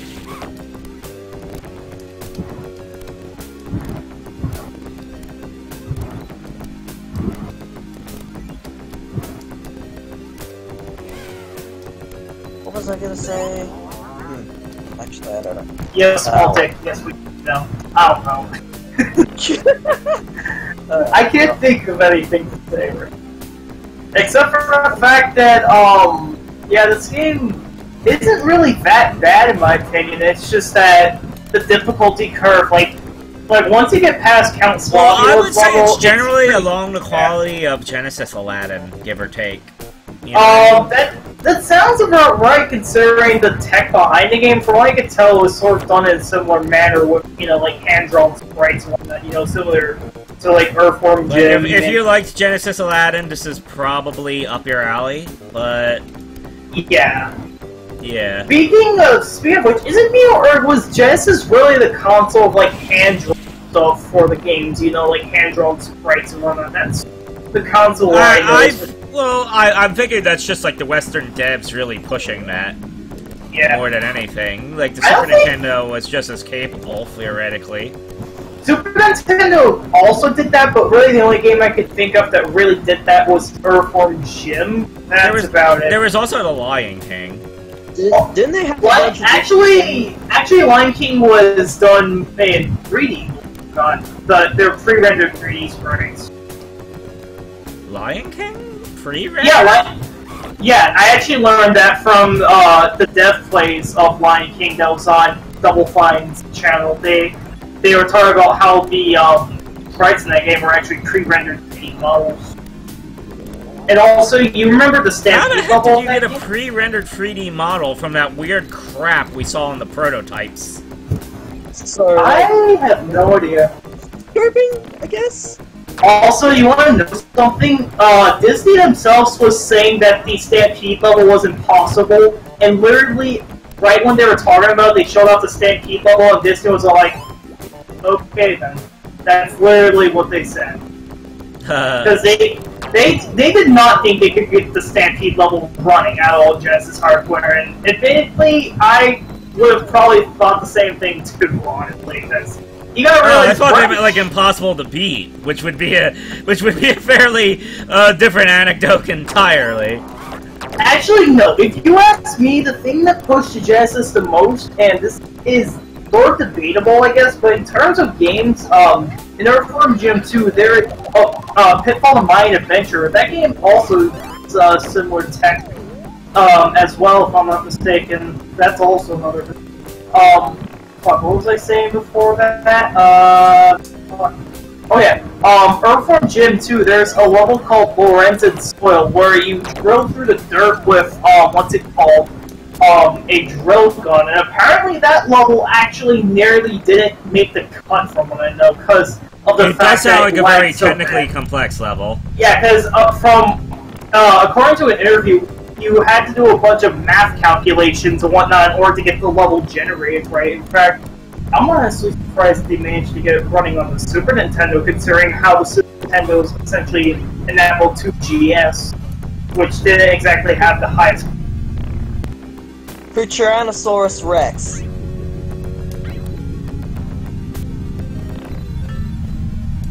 Pushing this rock is so slow. No, but it's fact, he's a fucking fat cat.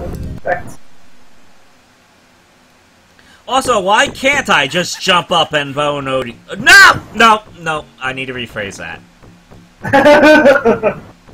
Wow, dude! Wow! I've got a bone to pick with, man. You gotta stop. Well, if you're talking about bones, you should have at least put a spoon warning for the stream. Anyway. Is there an obvious safe spot in this level? Debris? You just look out for their shadows and God that you fast enough.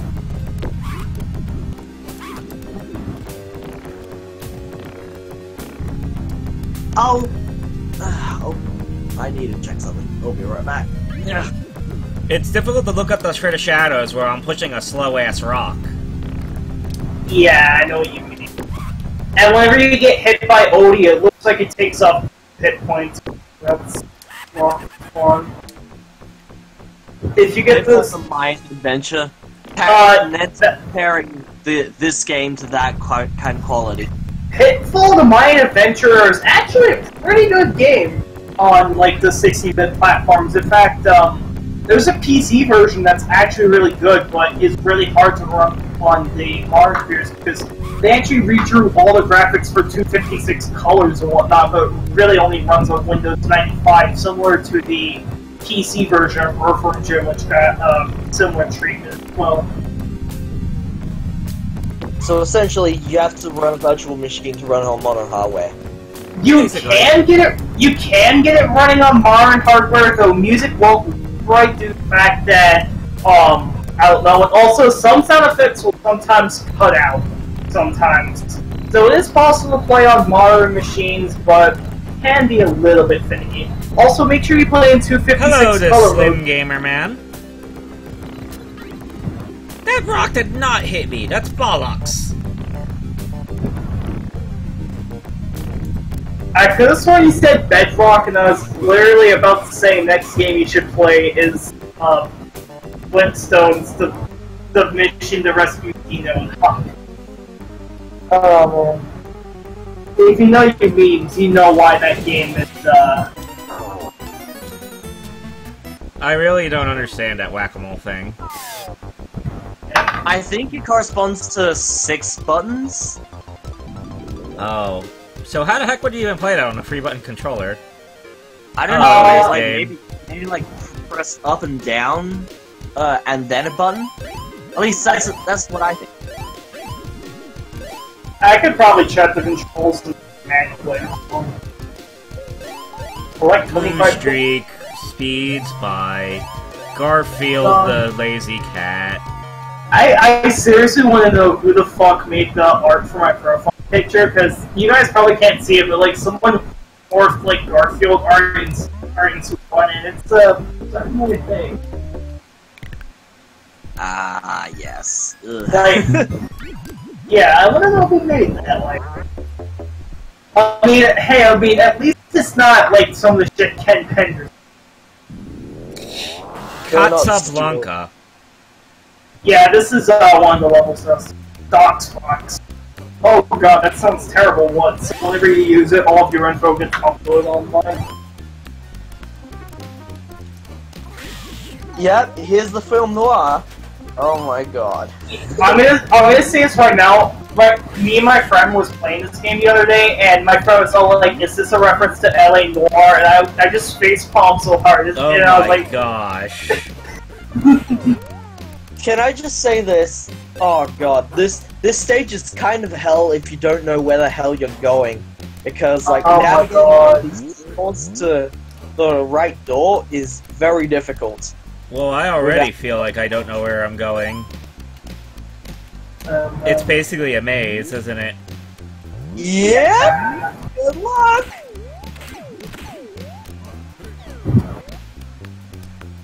Oh wow, I somehow managed to reach the top of this building.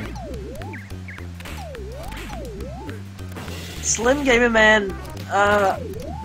everyone exactly would need to use that. Yeah, you know those re-ups of those Sega videos from from the Sega website. Yeah. I wonder who uploaded those. I don't know. It's probably some dude like DKL3. Oh wait, no, that's the wrong person.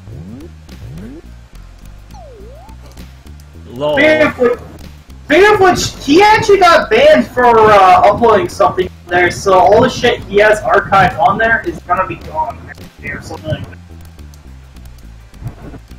Which sucks, because there's actually a lot of interesting beta stuff that's no longer available on YouTube. Was I supposed to be able to do that?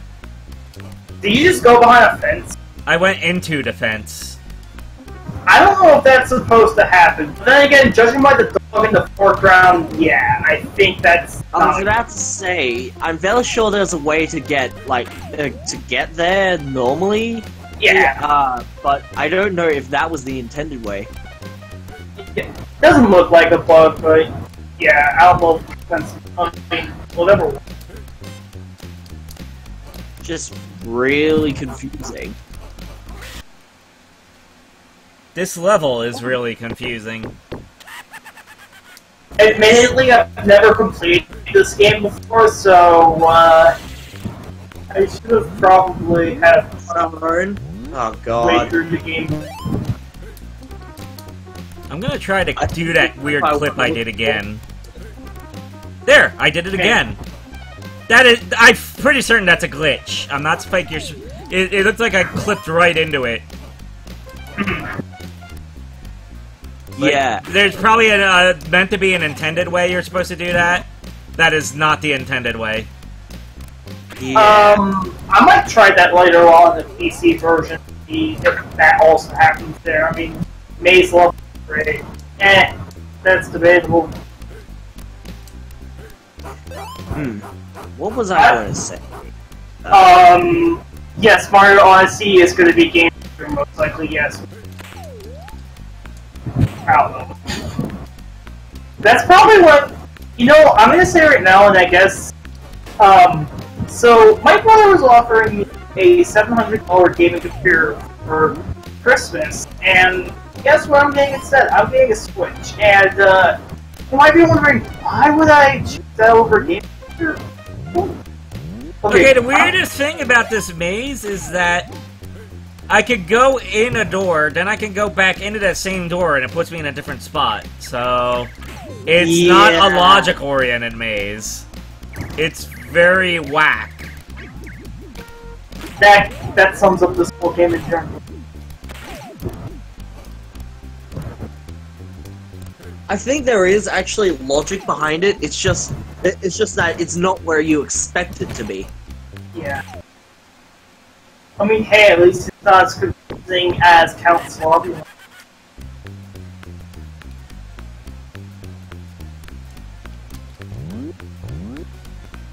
Is that like fucking Mr. Magoo?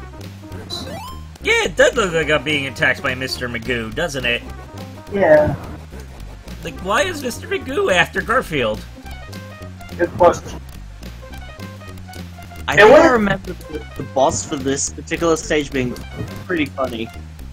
It would have made more sense to have some of the U.S. Acres characters there, since that's also another cartoon. Why would the U.S. Acres characters be in a city? The whole point of that show is that they're on a farm. Good point, actually.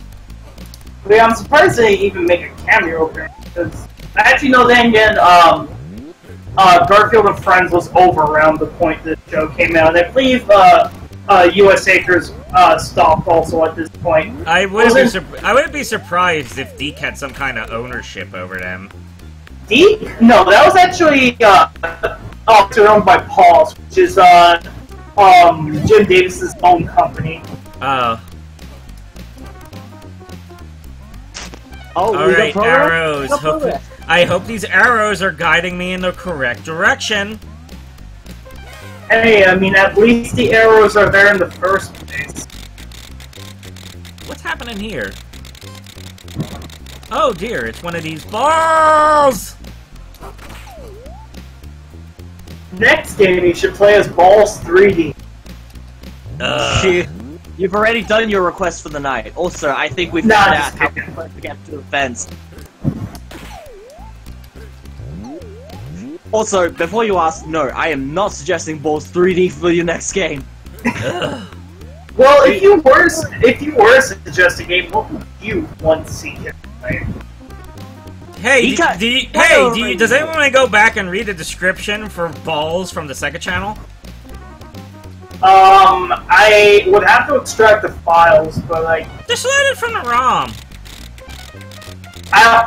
Well, the thing is that I have like the zip file for it. I'll have it extracted. It's like a 1 gig archive, but I guess I can try to extract it. Okay, that ball I have to stand on is really janky, because you'd think it work under Castlevania free logic, where if you're standing on the ball, you're moving with the ball, but that's not how it works. Yeah. Oh my god, this is like Lego Island 2. Oh my fucking god. If you don't know, Lego Island 2. It's basically caterpillar blocks like in Mario. Wait, am I fighting McGruff? What the fuck? Is McGruff throwing bombs at me? I was not expecting that. This boss. The dud bombs, you have to collect them, and then you have to throw them into one of the pipes when he's waiting right there. Oh yeah, so you just throw the bombs inside the hole. Okay. Where you just go ahead and throw inside those like pipes, and then that hits them. So you blow your load, into a hole. That's nice to know.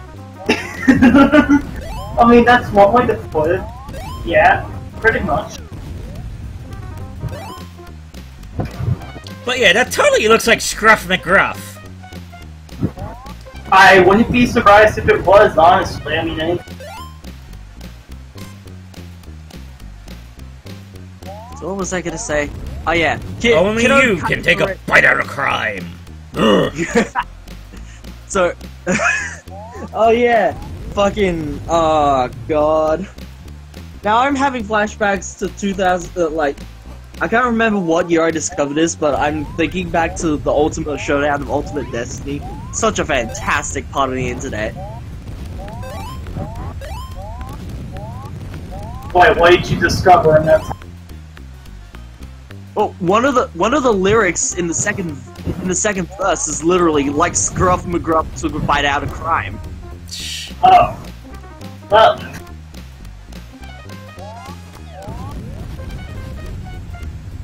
I know this, I went to the artist, but what is Scruff McGruff? Oh yeah, Nansen threw down a suggestion. I saw him say Virtua Fighter 2, but we didn't see it from before, and now he's saying Comic Zone. So Scruff McGruff just rage quit. Amusingly enough. Wait, what? Okay, I'm looking at the stream right now.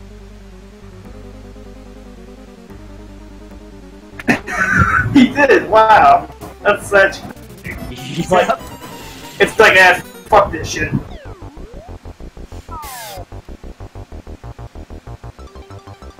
Don't hit Garfield.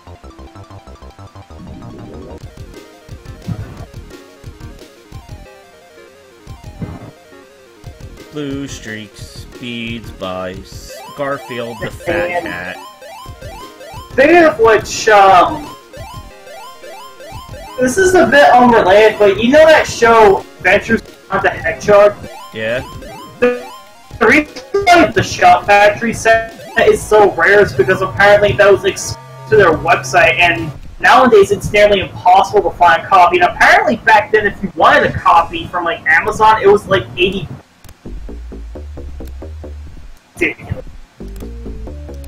Alright, now where am I going? Apparently not from that way. Gotta go up here. Is it like Cleopatra that's next, if I'm not mistaken? Maybe. I believe that's what next level is. And I believe after that is the final boss. Alright, so is Cleopatra the final level? If I remember correctly. I'm very sure, like, after all the main levels are done, the rest of it takes place inside the actual TV, and you fight the final boss, like, ascending up the tower. Yeah, you fight the Glitch, who is the final boss. The Glitch? Yeah, that's his name.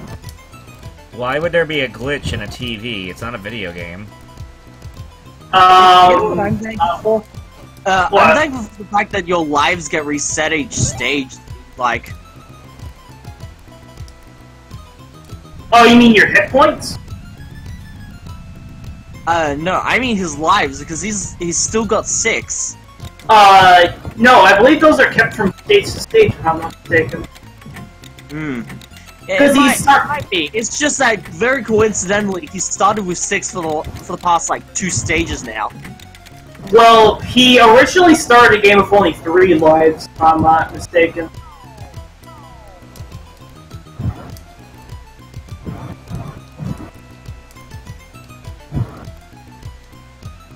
Oh, there you go, you just had to...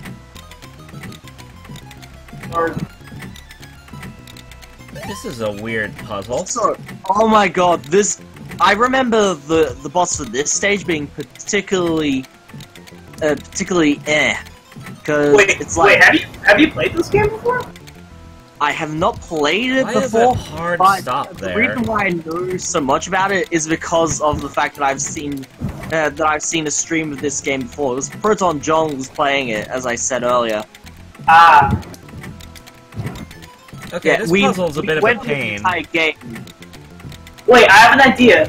Remember that block that you were pushing earlier? Why don't you put that on that platform? Cause I can't get to it anymore? Oh. I think the way you solve this one is that you're supposed to like jump off when it's at the bottom, and then jump on again where like when it weighs down. Wait, what the heck? Hold on, I'm checking the alternate route. Yeah.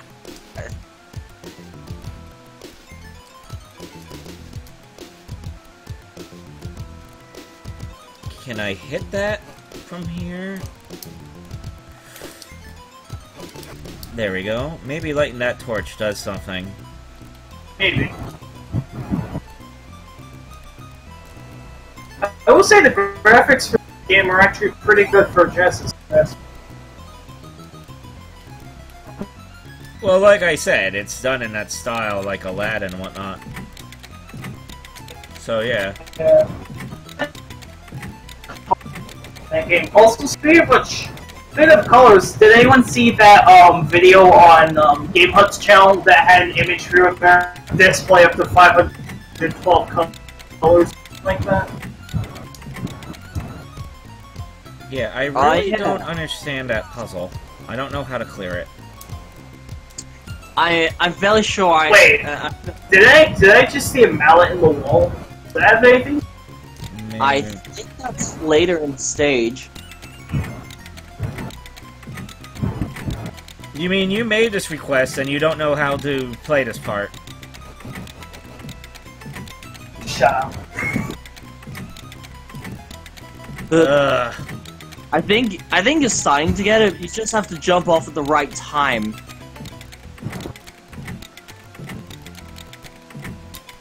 Yeah, it looks like he's starting to get it, yeah. You just have to jump off at the right time.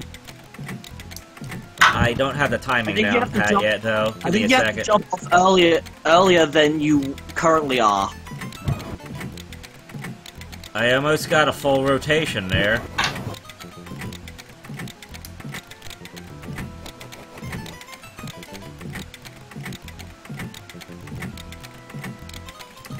No. Get back down. Whoop. Whoop. Sonic physics! Oh, yeah. Shit. Now I need to get back up there. Dagnabbit.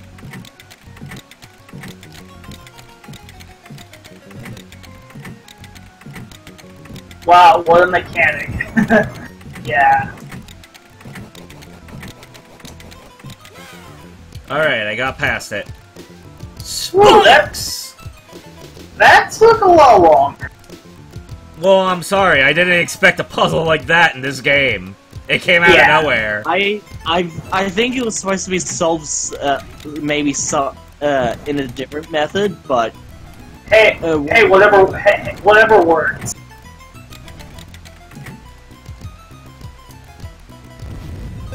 Ow. Yeah, those sucked. I didn't know we were playing Mario.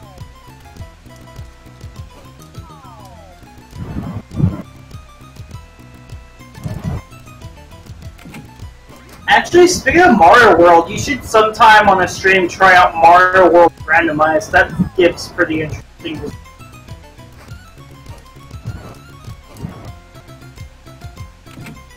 Of course, that's not another request I'm making, just like an idea for the future.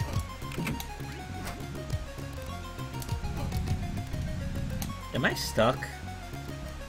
Give me a moment here to figure this out. Oh.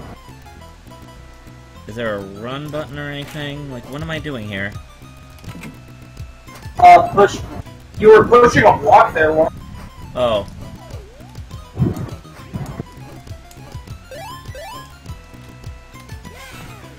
There we go. Oh, here's another one of these.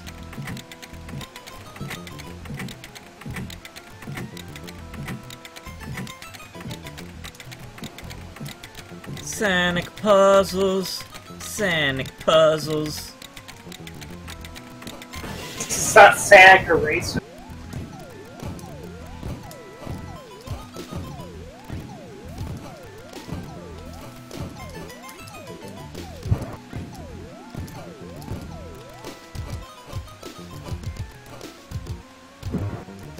Also, speaking of Sonic Eraser, I'm surprised that there's more info known about the Mega Motive than there is the Sega Channel.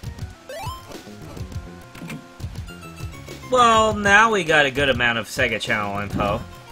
Well, now of course, but I mean, like, before that, you know, there was more info about the Mega Motive, which I found interesting considering how that was more of an older device and more obscure compared to the Sega Channel.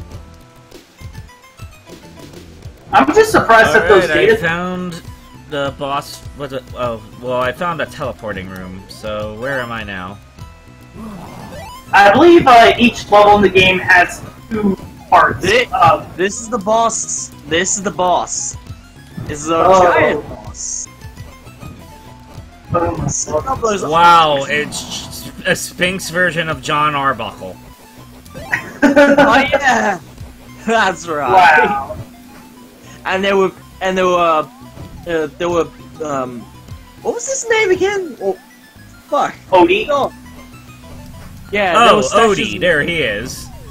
Yeah, there were statues of Odie earlier.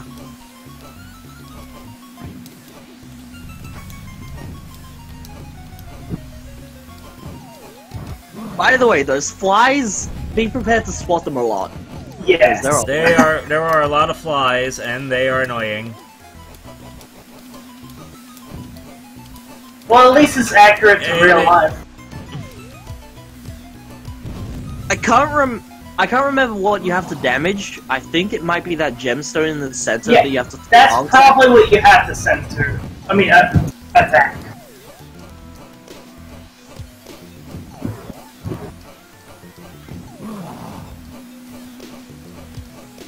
Okay, so laying up those torches, activate.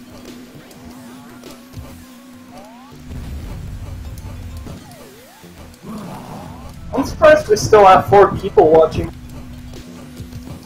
Well, I mean, Garfield maybe attracts some people, you know?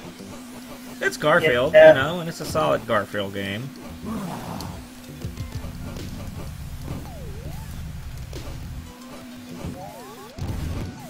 Top of a fence and collect falling from the sky. That's pretty much the whole game. Can I not hit the gemstone with the things that I throw? Oh wait, I can damage these ODIs. Give me a second. Oh! Okay, yeah. Whoa, the ODIs shoot lasers. I'm a fire mice! Holy shit, yeah, they do. Oh, the lasers affect the gem, that's what it is.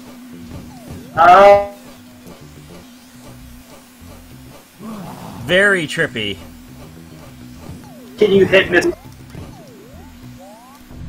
Can't remember if you can hit John's eyes though. Okay, I think those connections starting to crap out because the stream is suffering like mad hell here. Give me a second. I think I'm going through pretty fine on my end, but Oh. I'm not even downloading anything. Speaking of, I gotta check mine. Oh yeah, the Sega disc backup's finally extracted, so I can go ahead and dig up that description of gold.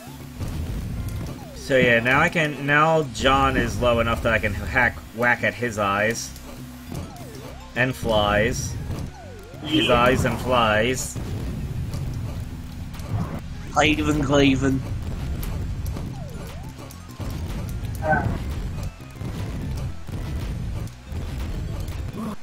I'm trying to remember what a challenge. Oh shoot, I got pretty close there, so I'll try that again. Yeah, I was about to say, holy shit. Like, wasn't there any health left or something on the left? Or right? Well, now I know how the puzzle of this boss, so it should be easier. Yeah. What doesn't look like balls, Nansen? What doesn't look like balls? I would say something, but I think I would be extremely misogynist.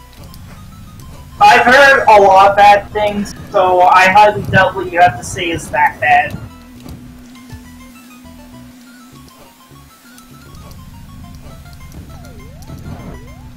Regardless, I'm not going to say it because, well, whatever.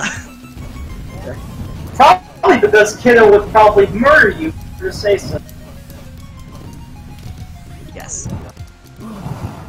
Because Kiddo is sensitive, that kind of stuff.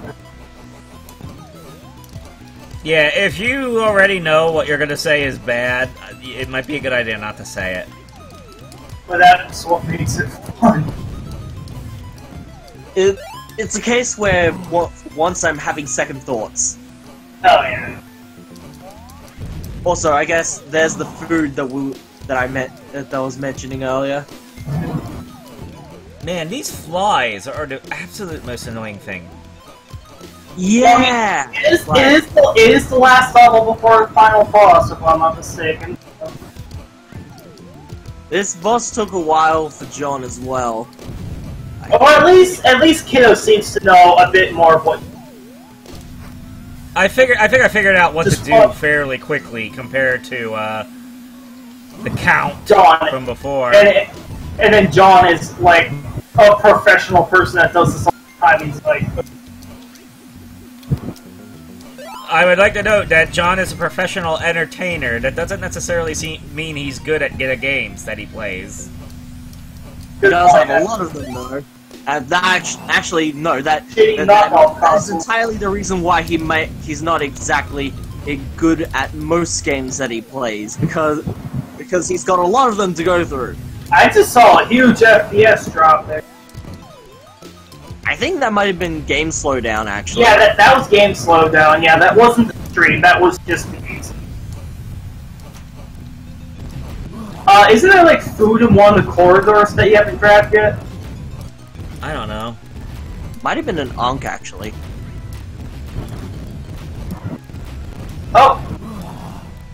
Wait, what? Oh, yeah. Did I do it? Oh dear, all the slowdown. Did I do it? Dude, you have to defeat the snake. Seems like the orbs don't actually damage you, huh?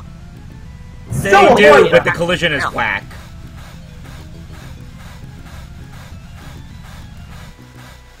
Alright, I'm going in. Wait, oh my god, he has an item animation for 1 hit point left. I didn't even know that.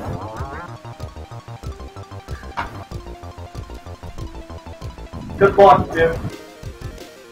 Also, I just noticed that the thing that's zapping, that's the glitch. Yeah, he's 3D rendered even. Yeah, this game uses some 3D rendering. Yeah, this game was worked on with Sega directly, interestingly enough, because Sega had a lot of faith in the project. Alright, so if this is the last level, I should make a save state. There we go. Yeah, good idea. I mean, you have plenty of lives. Better safe than sorry, though. Yeah.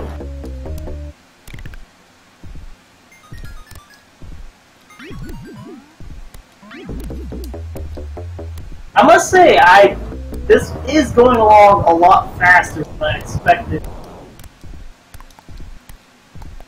I mean, at least I didn't tell you to play like something like the Butthead game where you'd probably be stuck on it hours trying to figure out what to do. Are you certain this is going to be the last level? Let's see. It should be. Season finale. Okay, that sounds like the last level. Season finale is the last level.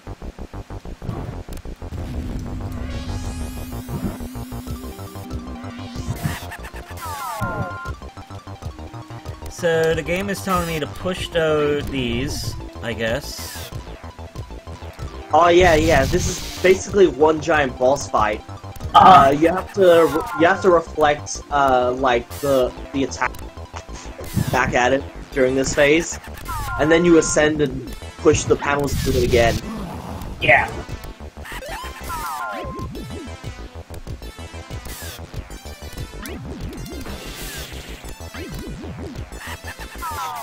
Bitrate might go shitty in a couple of places, as you're clearly seeing right now. Yeah, the game does have simulated RF.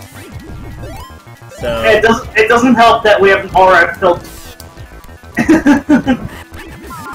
So we have simulated RF on top of simulated RF.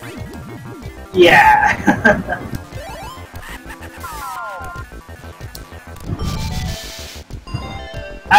For me, I like to have the RF on in Kega, because since it's a Genesis game, there's bound to be a lot of dithering, so games look better. There's a mirror down there that you have to pick up. Right, and then have to...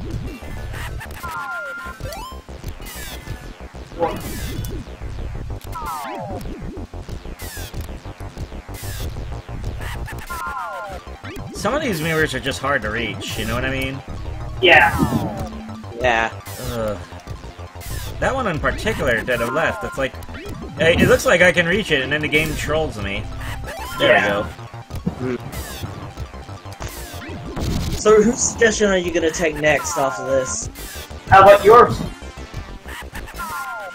Well, I mean, I had one. I haven't set it yet, of course. But then, of course, Ned's also has one. Ned's already said it. It was a virtual fighter. No, not Ned's. Nenson. Okay, how do I reach on that last part? Because it doesn't seem like I can just jump up there. Are you sure? Because this game does have a ledge grab function from him. Well, it didn't seem like the ledge grab was working, so... That's weird.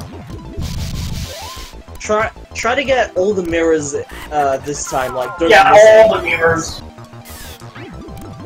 Make sure you get every single time around.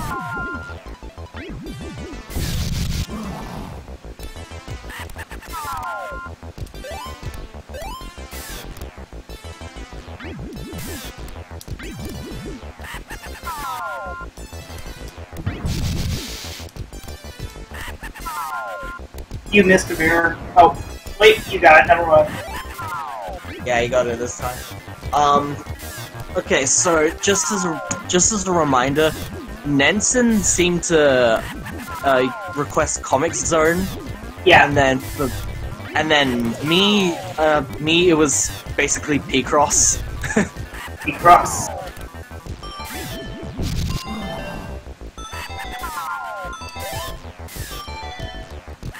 One moment. Jesus. Also, there yes, we go. The ledge grab worked that time. Alright, good.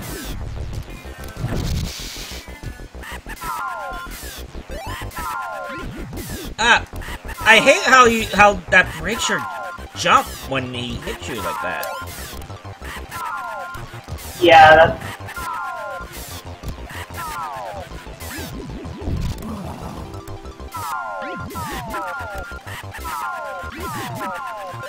I'm going to assume the harder difficulty level is not as liberal on health recoveries.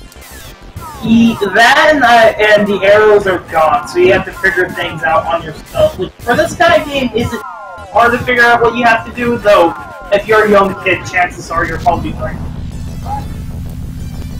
Did I do it? Let's see. Seems like I may have. I just need to figure out how to leave.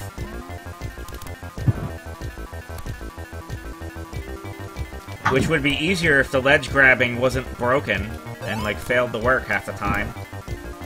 Works for me on the PC version, which might have been something they tweaked for that version. Alright, here we go. Here's the ending. There we go. Wow, that was a rather quick run of the game. Oh.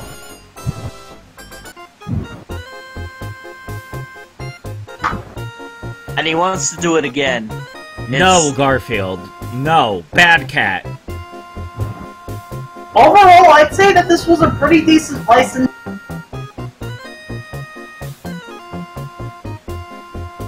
Bad boy.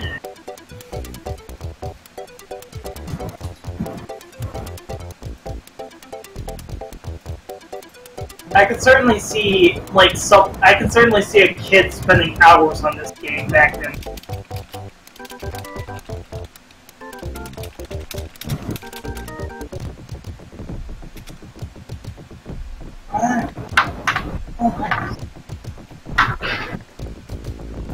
And kiddo, this part where I need for tonight because I have, like, in a couple hours or something like that, so probably be wise to get some.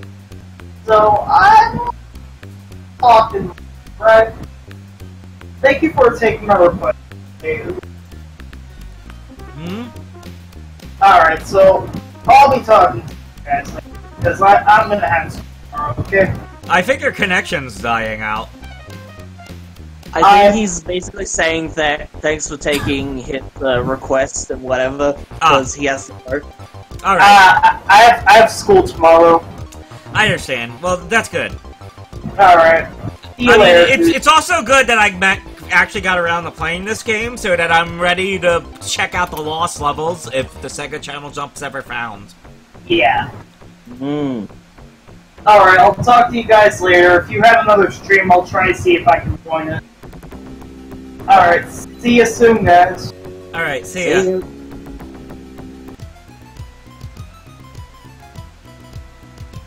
So, what's next then? Nenson? Well, I don't know if I'm really ready for Comic Zone. But, oh, Nenson. Nenson, did you see when I was examining those Comic Zone protos, and one of them was apparently actually the Sega Channel test drive?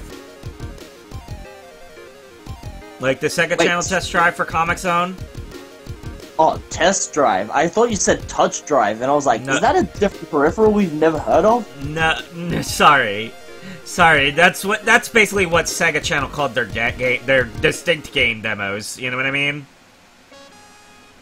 Right. Yeah, fair enough. Like, taking a car out for a spin. Yeah. Like, that's the terminology.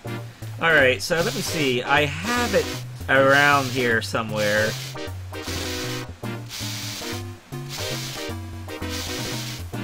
Like, I'm not really good enough at Comic Zone to play, like, a whole run through, but I can show that off again.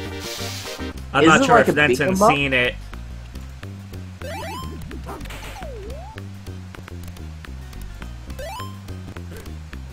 Comic Zone. Let's see, what one was it? I think it was... What was it? June... Shoot. June 12th, that's what it was. Here we go.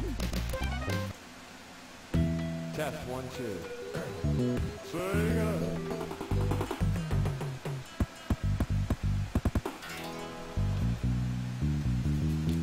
So yeah, this was labeled like Sega Channel in the header and whatnot, but no one really examined it properly before I did. So yeah, you start gameplay, it throws you at the introductory cutscene like the final game, but then it kicks you into the second page of page 1. So yeah, you basically play this page for the demo.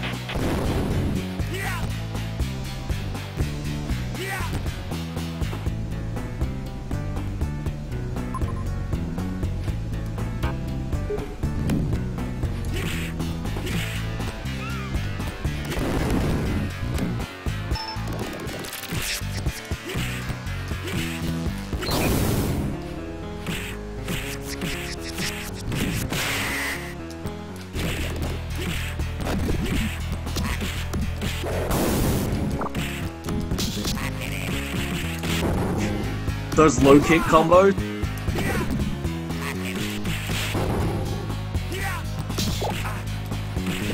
Yeah, I haven't really figured out all the fighting mechanics in this, and if I recall right, most of, like, speedruns and whatnot basically skip around the fighting mechanics anyway.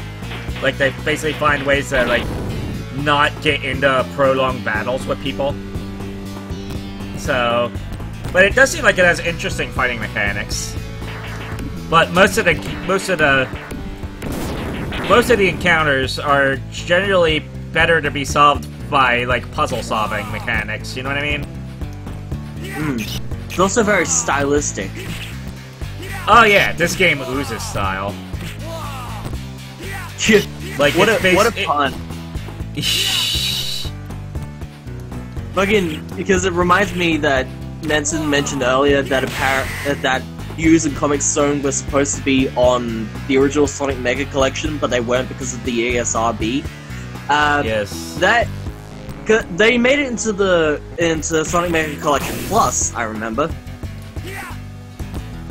It's kind of ridiculous how Sonic Mega Collection was affected by an ESRB rating, and then months later, Shadow the Hedgehog would be published by Sega. Hey! Like, how tone deaf can you be? Like, it just... I swear at times Sega would wanted to intentionally shoot Sonic in the foot. Yeah. Like at times Sega just seemed like a bunch of spiteful devs that did not actually like Sonic and would rather rot in the ground than rely on Sonic for success.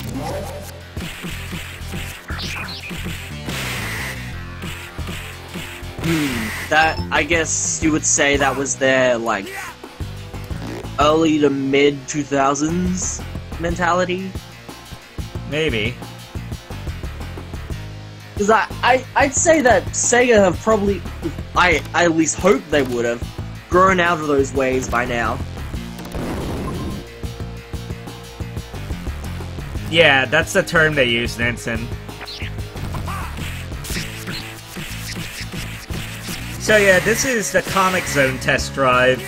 So combined with the Primal Rage test drive, those are like the two distinct test drives that are ROM dumped in my memory.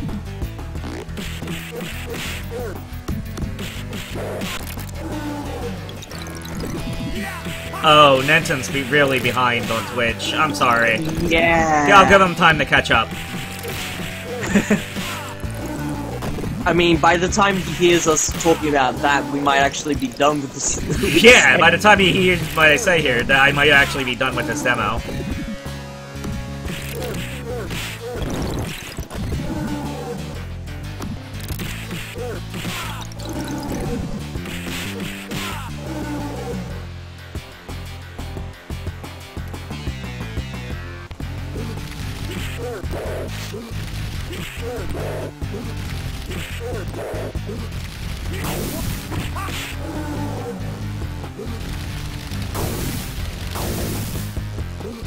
And, yep, I'm going at the end of the demo here.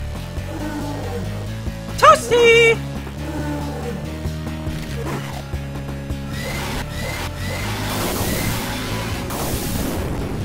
Well done, Turner. Oh yeah. Apparently he's done a few videos of Comic Zone. Also, I guess his keyboard coordination is as such that he keeps hitting X. I wonder how... Did Nenson, like, dig through a lot of Comic Zone protos that were ROM dumped? But yeah, you have just played page 2 of Comic Zone by Sega, coming soon. That's the demo. How many pages are there? I think there was a grand total of 6. Like... What a short comic, holy shit. It was a short game. The thing is, it was very brutally difficult, so very... Like, when I was younger and I played this game, I could not even get past the first page. Mostly because, like, the end of the page has, like, a bottomless pit that I almost always fell into. Oh, jeez. I'm pretty certain the bottomless pit was implemented as a blatant newbie trap, too, because there's not that many bottomless pits in this game. Jeez. So...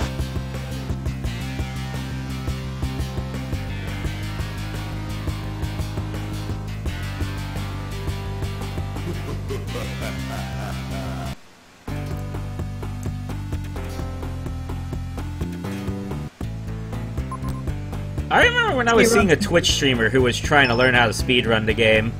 Unfortunately, the game kept trolling him because he tried to go into those, like, RNG items, and a lot of times they would actually be explosives that would, like, do major damage. Which would suck, basically.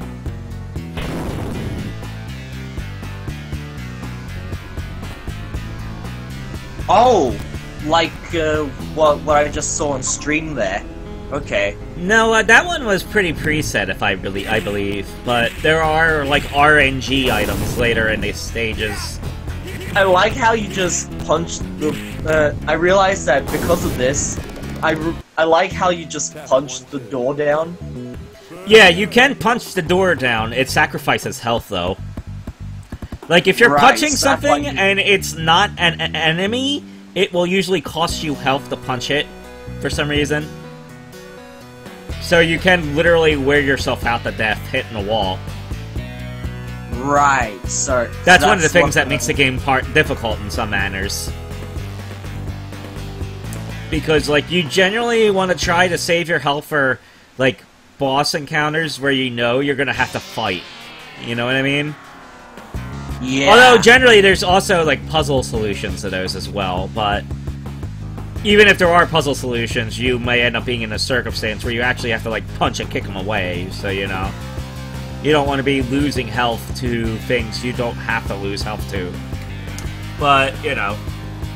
Some of it is a bit of a puzzle-something aspect, and... Like, obviously, I think there... And, you know, there's some people who might disagree with that, and they... Like, obviously, like, if you see, like, some of the tool-assisted speedruns, a lot of them blatantly abuse the ability Sketch has where he can, like, peel off a portion of the page and then throw it at an enemy like a paper airplane. Like, that apparently is a very deadly attack. It eats up a lot of health, but it's a very deadly attack, and it can be abused in some context in the game. So basically, like, say, Final Fight special moves. Yeah, like kind of like those Final Fight Super Joys.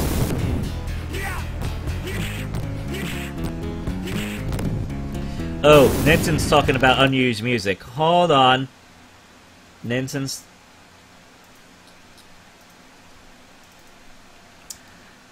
talking about unused music. Ninson, did you see those Sega Channel dumps? Hold on. Let me load up a Sega Channel demo.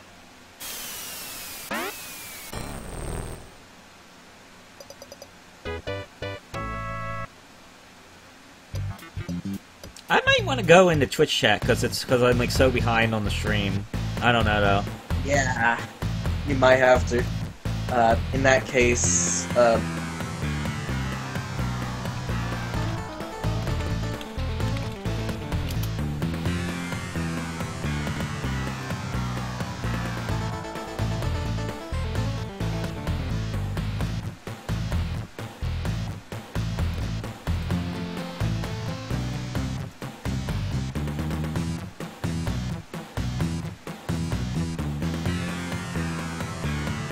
there we go. Popping into Twitch chat.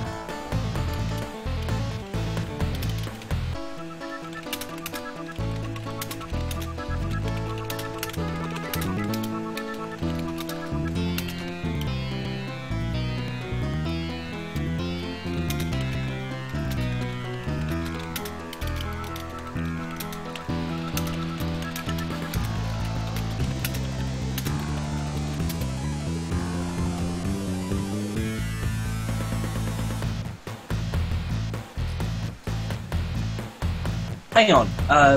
When you're talking about that Sega Channel ROM dump, is it that Sega Channel ROM dump?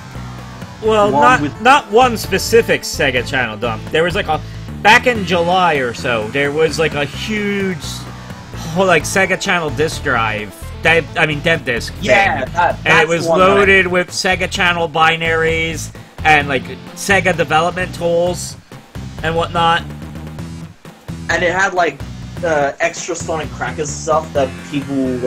Oh yeah, they had the new Sonic Crackers sprites and a Yu Yu Hakusho prototype.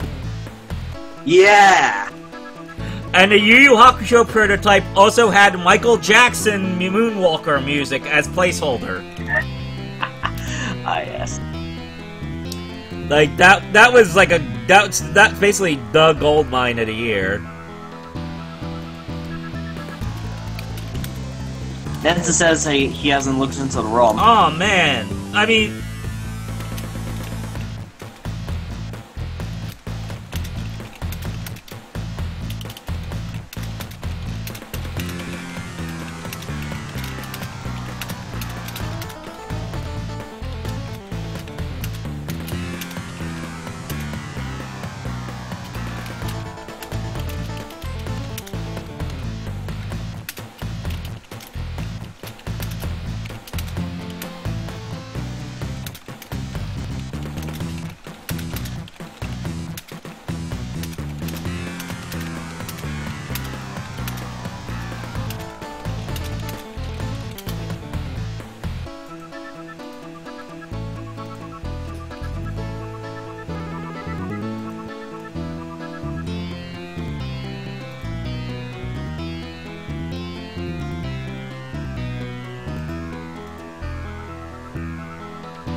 Hold on. What were the other options supposed to be in this? What, the Sega Channel demo? The one that we're seeing on screen right now, yeah. I mean, I think this one generally matches up with what was actually broadcast during that month.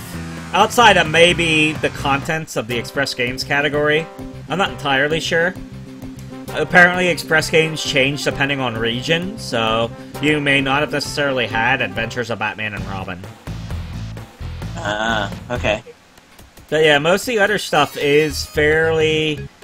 Oh yeah! Incidentally enough, Comic Zone page 2. Like, this Sega Channel broadcast would coincide with that demo ROM.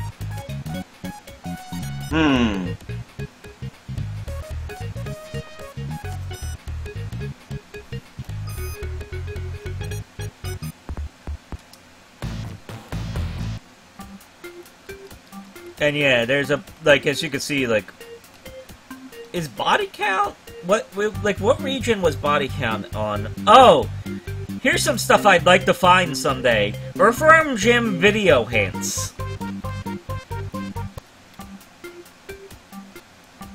Earthworm Jim video hints, or something Sega Channel had. Also, what the hell was, Final Zone? Final Zone? Sounds very Sonic Jump 1-ish. into the most powerful battle tech suit ever constructed. Fight your way through levels of killer machines sent out to destroy you and your cause. That is the Sega Channel description for Final Zone. Huh.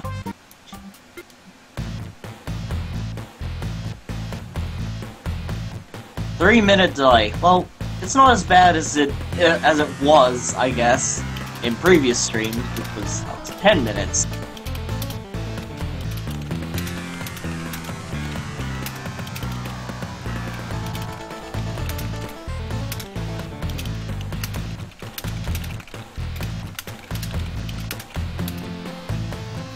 Let's see, what else was interesting in this ROM?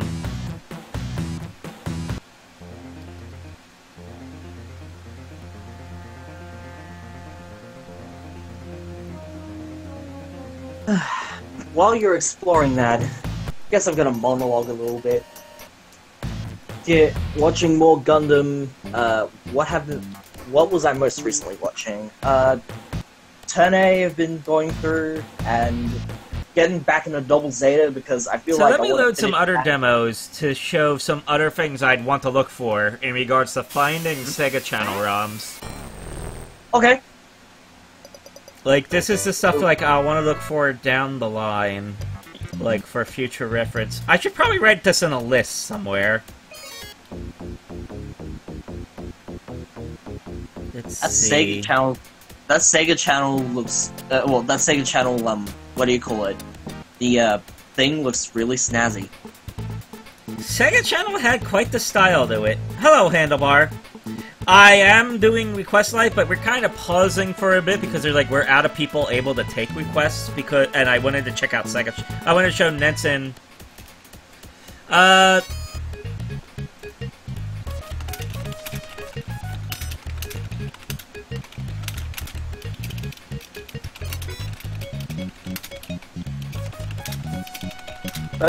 Yeah. The main reason we're paused right now is because I guess we Basically, finished. I wanted to talk to Nenson about Sega Channel. Yeah, and we finished the last request not too long ago, so that's just what we're currently focusing on. So I guess technically this is Nenson's request, as it were. Know what I mean?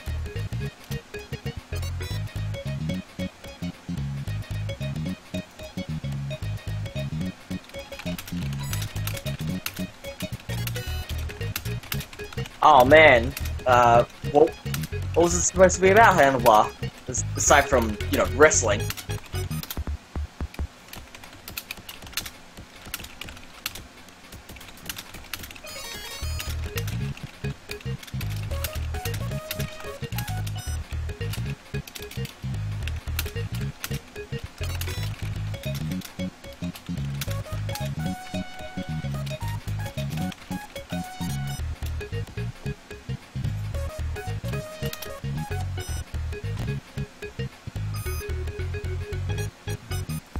Oh yeah, now there is a huge wiki of the ROMs.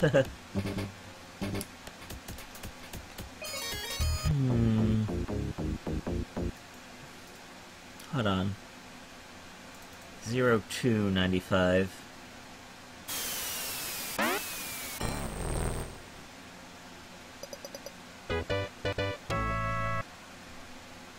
Oh yeah, that does sound unfortunate, Handlebar. Ah, rip, Handlebar. Oh, man. Not much of a wrestling fan myself, but...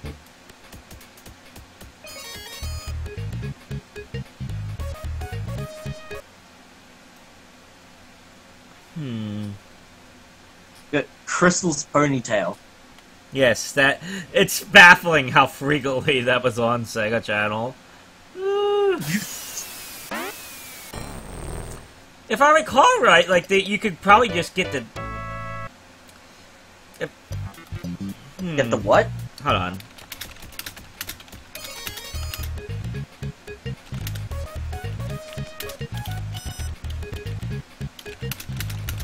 Oh, that's... Yeah, oh, you're typing? Right, okay.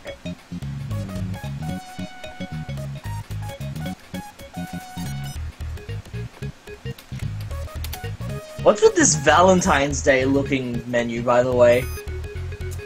That's the work-in-progress version of the Valentine's Day month for Sega Channel.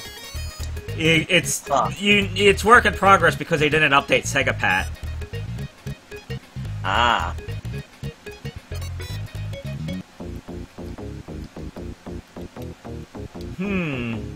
Probably the test drive version of Sonic and Knuckles wouldn't be too special, would it? The Lethal Enforcer? Yeah, Lethal Enforcers. Ironically, Lethal Enforcers is on Sega Channel, but Sega Channel does not work with the Konami Justifier. Huh. Oh, yeah. One to look out for would be the Sega Channel versions of Super Street Fighter 2, however many there may be. We know that, the manuals, or the manuals on Sega Channel, they, refer to at least one version which has a specific set of characters. Which, Basically, Super Street Fighter 2 in and of itself was too large for Sega Channel, so they put up, a quote-unquote special version with, basically neutered content. To put it simply, I guess. Yeah. Unfortunately, that's not on our dev disc call, so... At least not that I know of. It's possible there's quite a bit of stuff that's, there's binaries that are, not properly accounted for. Who knows? It's very weird. I don't think any of these menus actually bring up the respective games that they're linking to, because... Well, obviously you can't just load up the game from these demo ROMs, because they're meant to be like demo ROMs. Like... Oh yeah. Obvious joke here. Sonic Mania. Yeah. Ah, yes. So yeah, Sonic Mania. What was Sabio 24 again? Plot twist. Sonic Spinball is where all the new stages take place. Shh. Oh yeah. Did I miss something? Miss something I wanted to look for at Feb Sample? I think I did miss something I want to look for at Feb Sample. Give me a moment. Oh yeah, the other thing that showed that Feb Sample was a work IP was that it still had the January content, so you could still check the Earthworm Jim race stuff here. So yeah, Earthworm Jim. That you play Earthworm Jim, or you could check the Earthworm Jim video hit here. And then there's all this stuff on the Great Earthworm Jim race.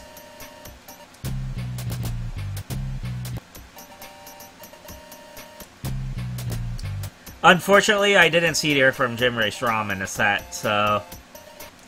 That one would be a theoretical, like, gold mine in regard to Sega Channel content, because I think Earthworm Jim race was the first Sega Channel contest. So, yeah. Definitely something I want to find.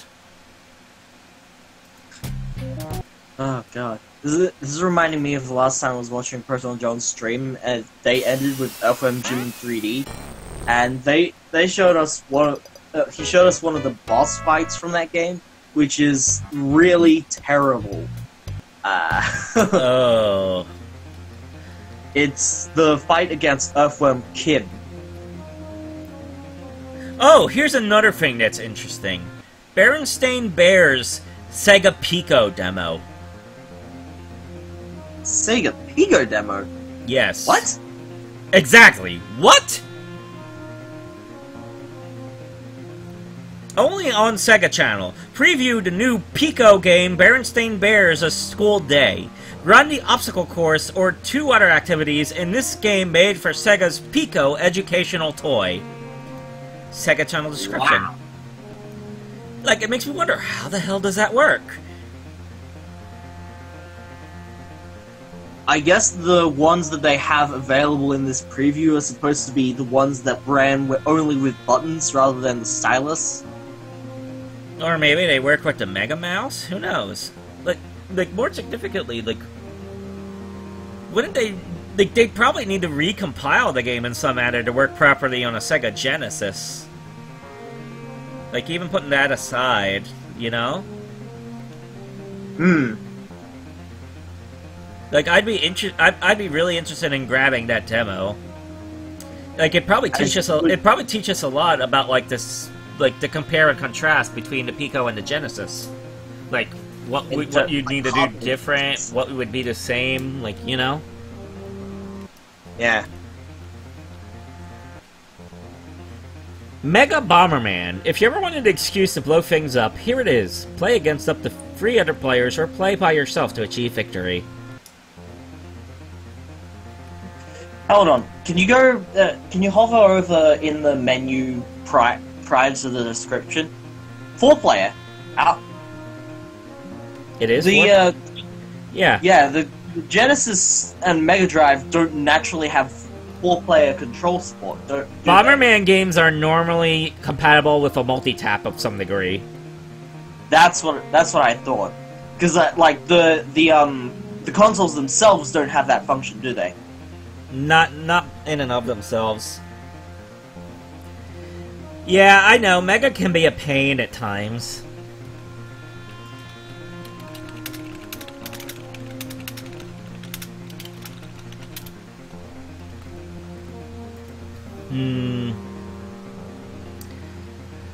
Now, Okay, it's the Punisher. The Punisher's here to deliver his own brand of justice in this action-packed game. Choose from the Punisher himself or Nick Fury, and grab a friend for some hard-hitting two-player action. The particular reason I put up the description for the Punisher is because on my one Sega Channel experience, that's a game I remember playing on it. Huh. So yeah, the Punisher's on there.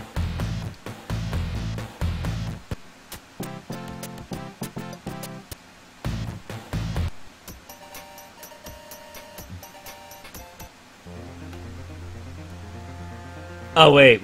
Let me go back to Feb Sample. Oh, Sabio 24. That's the one I want to go look into.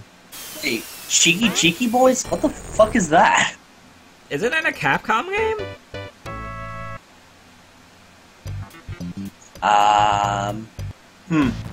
Let me search it up real quick, then. That's not the one I was looking for. Hold on. Mini logo, I guess. What is it? Oh.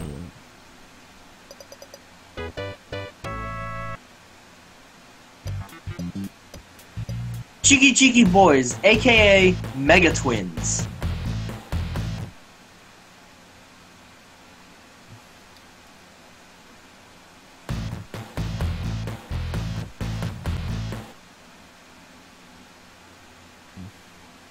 So, hang on. Hey, wait, Toyoshiro. I gotta read this to you. Oh? Bubsy 2's a man torn between life and death. He must defeat the evil forces to finally rest in peace. Wow! What the fuck? That's from the work-in-progress version. That's from the work-in-progress version of the April Sega Channel demo. Apparently... Dude. They predicted how Bubsy 3D would go. apparently a lot of the demos have the description for Chaka and the Forever Man as a placeholder. Oh, and so you get stuff like this, like you get like Alien Storm's a man torn between life and death. Art of Fighting's a man torn between life and death. Cheeky Boys, a man torn between life and death. Decap Attacks, a man torn between life and death. How the heck do you know that Chuck and the Forever Man is supposed to be the correct description? Because that's the only one that kept that description on all the other demos. Right. Okay, fair enough. It's also the only one that makes grammatical sense when you read it. Yeah, that's true. I just want to grab a screenshot of that Bubsy 2 description. I put a screenshot of that on my Twitter already. It's just too much of a gold mine. Yeah. Thanks. I'll head there in a second.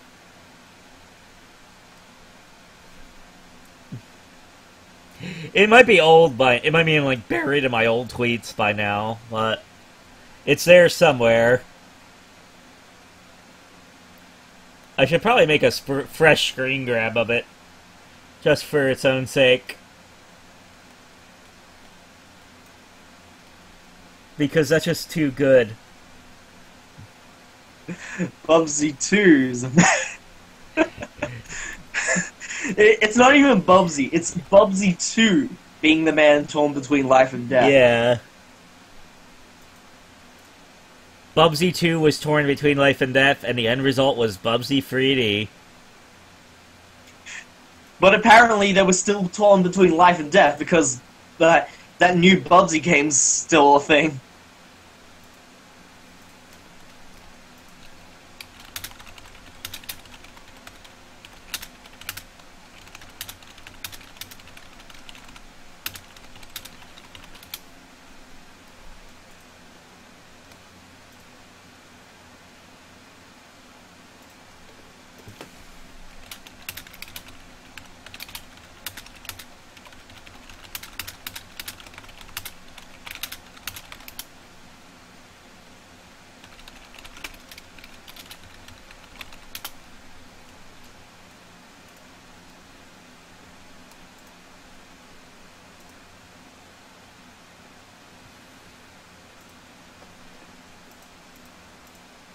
But, yeah. Alright, so yeah, what else did I want to show that I wanted to check out? Oh, yeah, I think, let's see. November 95. I think that had the Mortal Kombat 3 stuff. Oh, God. On a random note that relates to Mortal Kombat, did you see the trailer for Raiden in Injustice 2? He summons the dragon in the fucking Mortal Kombat logo and weaponizes it.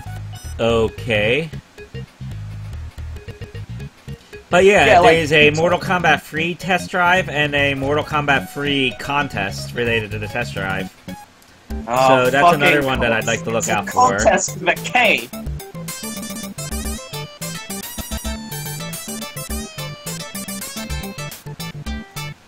Apparently the developers were just sticking around in the office. Tommy Tallarico's site says text on a lot of things.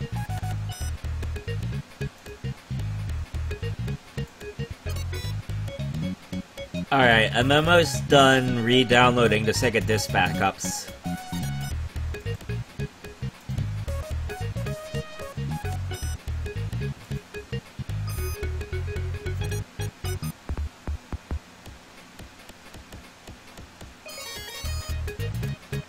I'll probably, like, upload it somewhere when I disconnect. Because if I try uploading now, it'll probably kill my stream. Wait. Oh.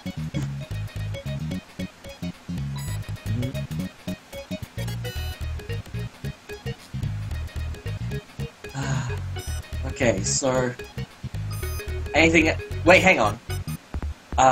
Garfield? Which Garfield, exactly? Probably a demo of Garfield Caught in the Act. Yeah, this is this has the Garfield contest that they had as well. See, here's that version of the panel from the intro cutscene, but with no text. In 7 words or less. Huh. Yep.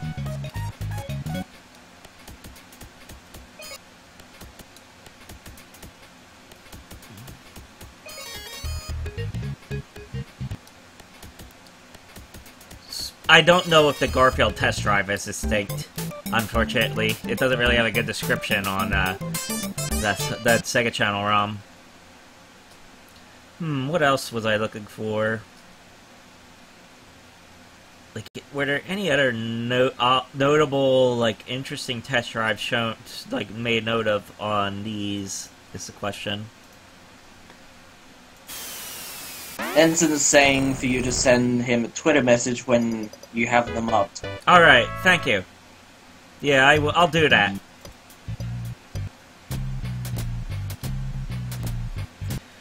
Sega Channel exclusive category. Body count, Hurricanes, International Rugby 95, Mega Man The Wily Wars, Power Drive. Do any of them have placeholders? I don't think so. Here's Mega Man Wily Wars description. It's finally here. Mega Man on the Sega Genesis. Choose from Mega Man 1, 2, or 3 and see if you can stop Wily from his sinister plans. Very basic description.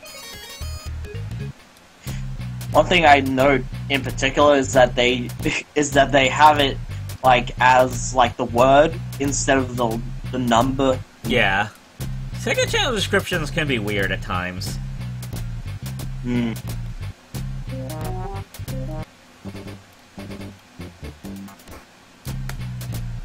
Someone must have really liked Crystal's ponytail for it to be on Sega Channel that often. I mean, it seems like an obvious choice for Kids Corner. Also, I noticed that Kids Corner is spelt wrong. Is it spelled with a Z? Because that would be the logical 90s thing. It was spelled with a K. Well, that also makes sense, considering that they were high off Mortal Kombat. Ensign says apparently the lag may be fixed. I forget, did Addams Family Values actually come out in America on Genesis? Well, I wouldn't know. I thought you were asking about the actual Adam's Family Values, what do you call it? Film. Well, I would... Yeah, it's definitely... That description's definitely meant for Chakan the Forever Man. Chakan's a man torn between life and death. He must defeat the evil forces to finally rest in peace. Hey guys, look, here's Crackdown on Sega Channel.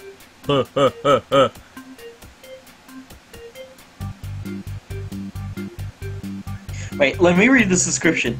United Nations has called in top class Special Forces officers Ben and Net. What the hell kind of Special Forces officer would be named Ben? Playing as Ben or Andy, your goal is to destroy Atlantis using a newly developed type. What? Okay, we're definitely the bad guys in that one. Why would you want to destroy Atlantis? Maybe it has to be destroyed for the greater good. We have to do this using a time bomb, though? A time bomb?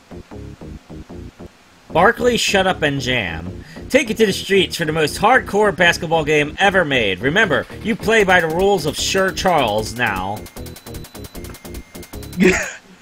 What attitude? Yep.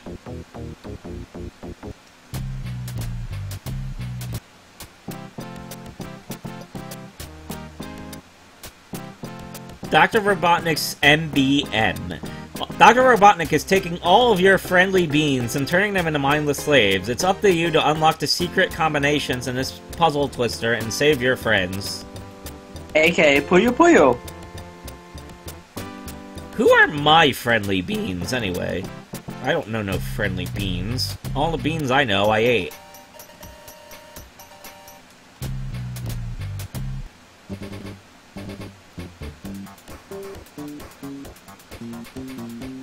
Oh, jeez, G-Lock. Oh, you want to check Interestingly enough, the Speedway, which is very interesting because I'm fairly sure that is one of the best flight simulators the Genesis has to offer. Jump into the cockpit of the world's deadliest wing carrier fighter and get ready for some serious air combat. That was the first-person afterburner, wasn't it? Something like that.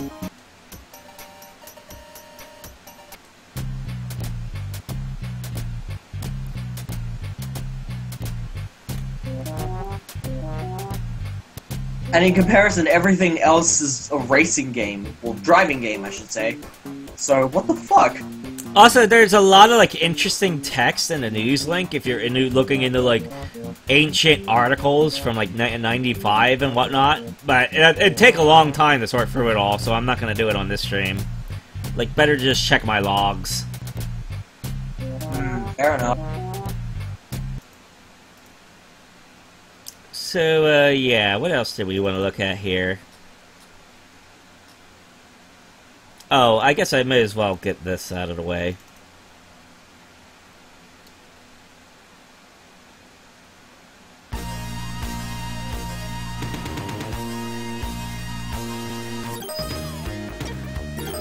Let's get this out of the way. Box? No.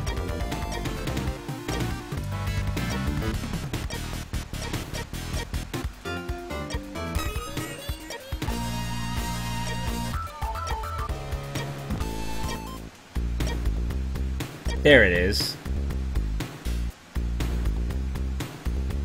Alright, let's stop that there. Alright. The Yu Yu Hakusho proto with Michael Jackson music. Let's see. Oh yeah, I guess I should show Nenson a bit of Planet Message Quiz, although that's not really fun in and of itself. But, you know, it shows we got some Japan-exclusive Sega Channel content, so... Hello, Org!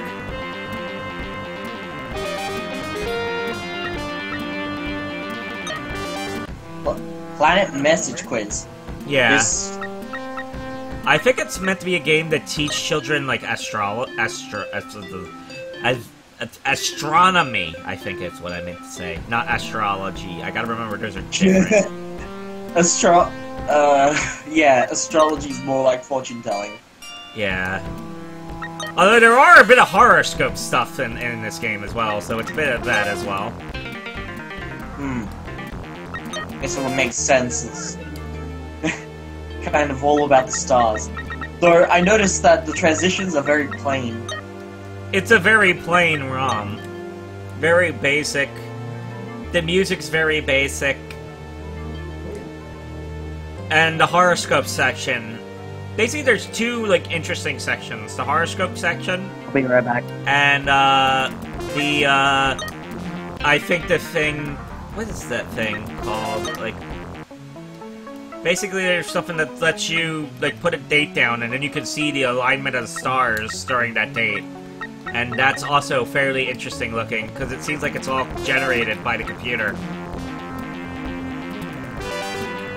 So, yeah. And then there was also the Nushi... I don't know why it's in that game. These are weird Japanese Sega Channel ROMs, that's all I know. And then there's this one, which is basically a big quiz game. All quiz categories. And, like, basically, since I can't read Japanese, I can't even get anywhere with it. Okay, I just went back and I see that I might have missed something. Oh, hold on, let me reload Planet Message Quiz. Give me a moment.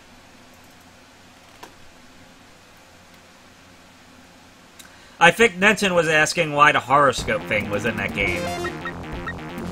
So let me show that to you again. Alright, let me, put this down.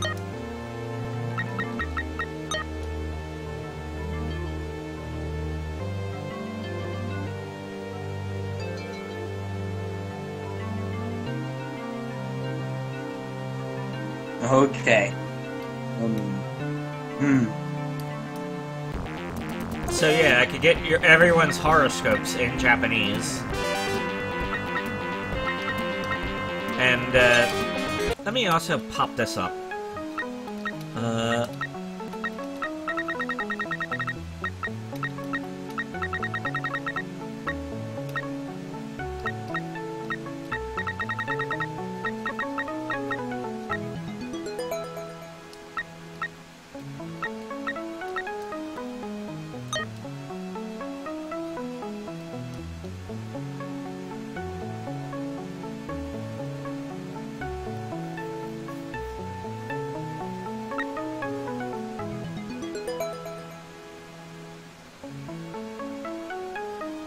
Wait, is that supposed to generate, like, various constellations and, like, the stars of where they are at that time? I think so, yeah. I think there's also some other ways you could set it, so you could, like, just see the stars, or you can, like, basically there's a whole bunch of settings you can fiddle around. Of course, it's a bit slow, so fiddling with it in real time is not really ideal, Yeah. but... It seems like the way this game might have been quote-unquote game might have been programmed is that it actually, it like, has a set of instructions to generate it on the fly. Yeah. Like, that's the interesting part about it. Like, this stuff is not pre-baked, it's like algorithm. I would imagine it had to be that way because of the nature of, you know, the stars and whatever. Yeah. So they could adjust it, like, for every possible situation, even beyond the years where this thing would have been relevant. Yeah, exactly. Like, obviously, Sega Channel itself would not be relevant in 2017, but it has stuff for that. Oh, the Moonwalker song in Yu Yu Hakusho. That, I don't really know about. All I know is that it's not apparently not the first time Michael Jackson song was buried in a prototype of a Treasure game. So I assume someone at Treasure liked Michael Jackson. Wonder who the developers were for the Michael Jackson Moonwalker.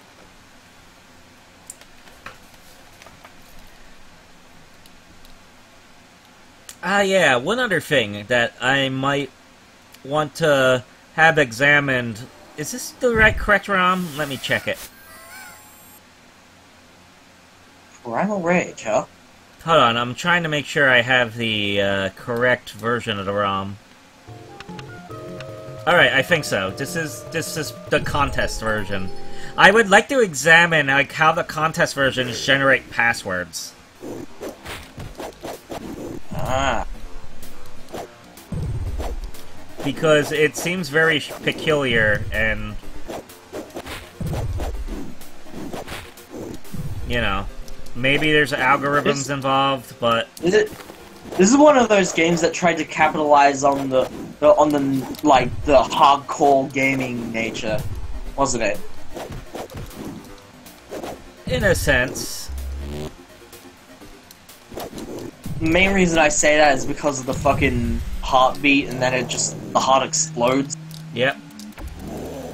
So does the brain. Yep. So much exploding guts. And rage. And primal.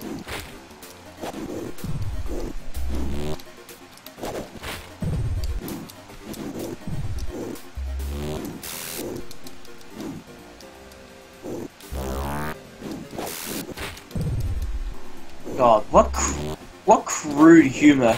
Like, a fart? Yes. A fart. And I'm fairly sure it did like 25% health. It's stupidly powerful.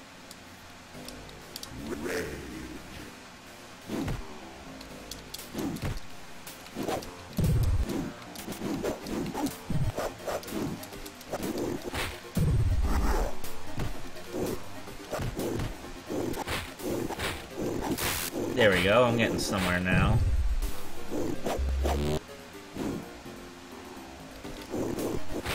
What the hell was Mega Twins? Or not. Let me just reset that. Whoa.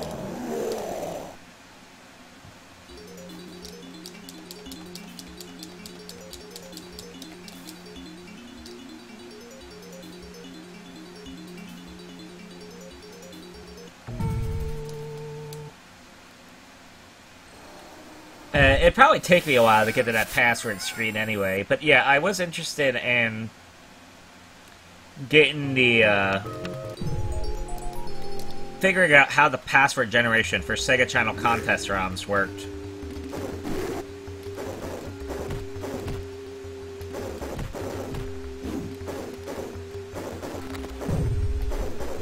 Does this game even keep track of score and like movements and combos and stuff like that? Well, again, the thing is, all we know about the Sega Channel passwords for the contest editions is that people gotten different ones each time they played, and they got a password. So, it's obviously generating a password based on something. What if, and hear me out on this, what if someone were to indulge in making a TAS for one of these ROMs, and seeing if we get the same result every time? Maybe. That would give us a good idea. Because then we can, like, alter one element in that TAS, and then we'll be able to find some sort of divergent. Yeah. And if it's randomly generated every time regardless of performance, then that would also be very interesting, because that would mean that, for whatever reason, Sega Channel decided it should have randomly generated passwords. So it makes you wonder, like, how does it know if a password's invalid or incorrect? Or maybe it was something else entirely. Like maybe the passwords were used specifically, to validate that they just had completed the challenge in general. But why would you need a different password for each time, you know?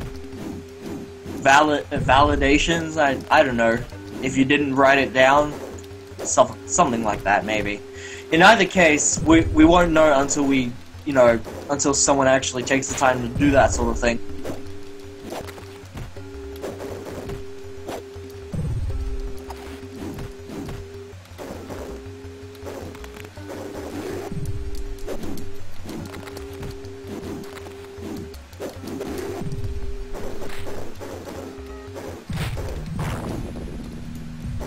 could never figure out how to do the fatalities in this. Fart bubbles and super... Which enemy did that, Nenson?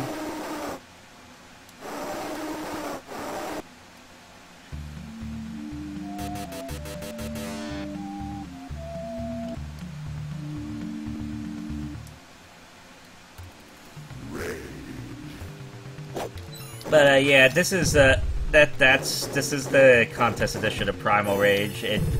You have just two characters, and you basically gotta play through a prolonged version of the arcade campaign, more or less.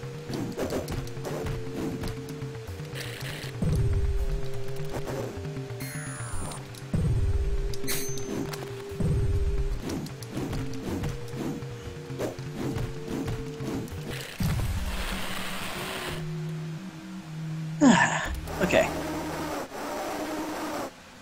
Oh yeah, the Ondake Party. Hey Nenson, do you know if the passwords on Ondake Party are different between the Satellaview version and the cartridge version? That might be a question worth looking into.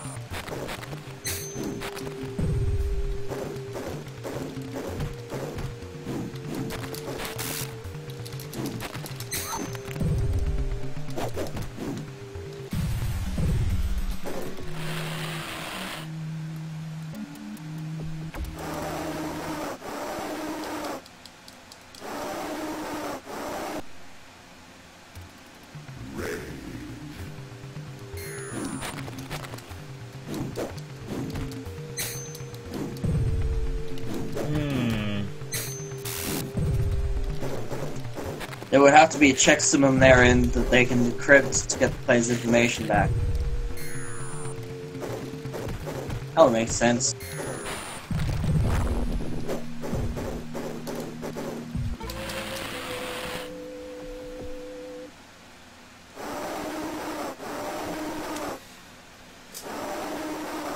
I mean, I was curious about, like, figuring out, like, the Satellaview's password generation algorithm in general, considering that I think now we have, like, quite a few event and contest games that maybe we could find the common links between the password generations.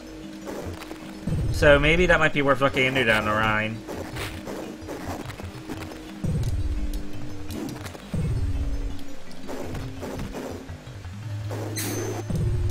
Those things aren't literally fart bubbles, are they?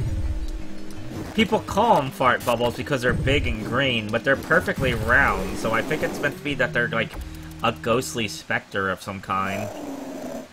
Fart bubbles don't really make sense in a ghost house.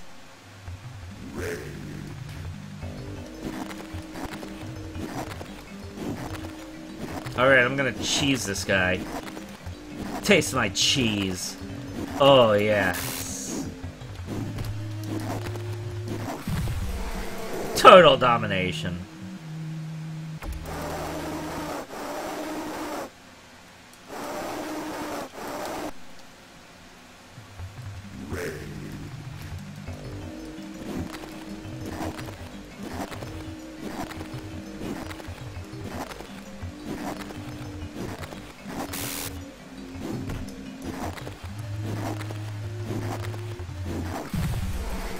Tail tech? Oh my god.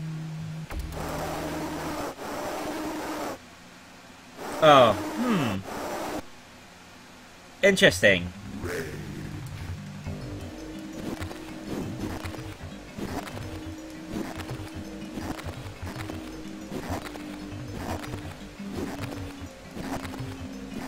Very interesting.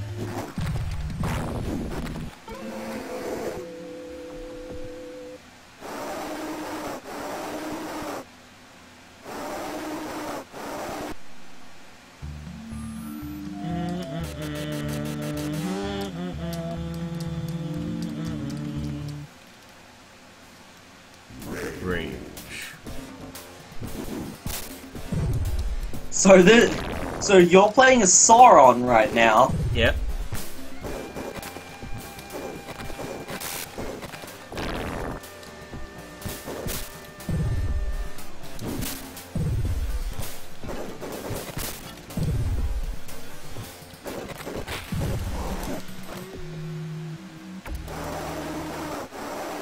Sauron and Blizzard are the only two playable characters in the contest version.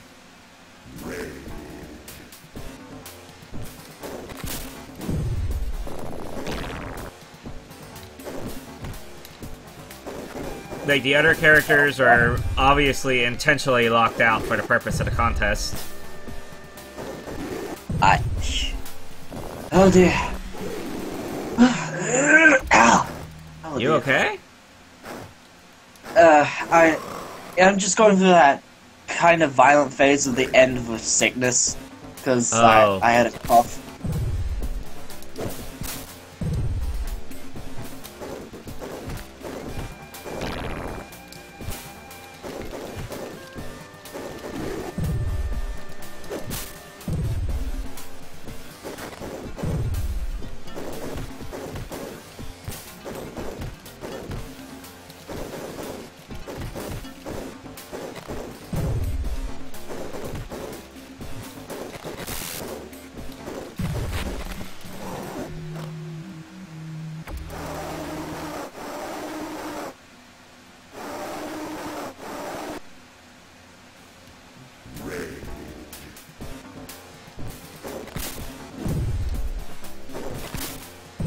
Lucky I'm sparing you from most of the coughing because I pushed the talk on. Oh, jeez. Yeah. Are you gonna be okay? I think I just need to get some water. Be right back. Alright.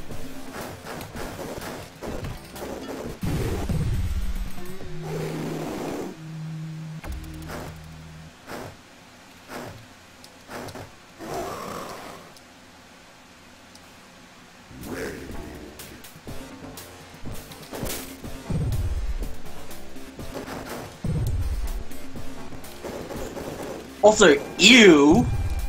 What? Why would you have white and cheesy milk? White and milky cheese, I should say. Isn't What cheese the hell literally would I made say? of milk? Cheese milk? How do you have cheesy milk? That sounds like something I'd probably want to drink sometime, at least. Oh, God. Like, just imagine chocolate cheese milk. Oh, God. Chocolate cheese in general. Chocolate cheese, yes! That must exist. Probably does somewhere.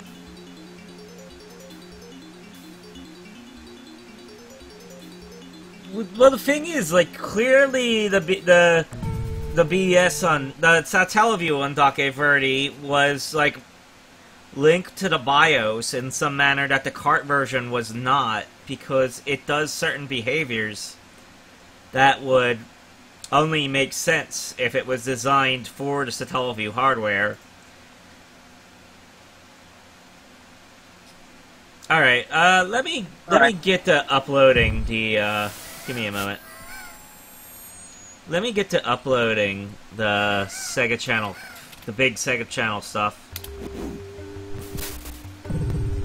The Sega Channel Dead Disc stuff.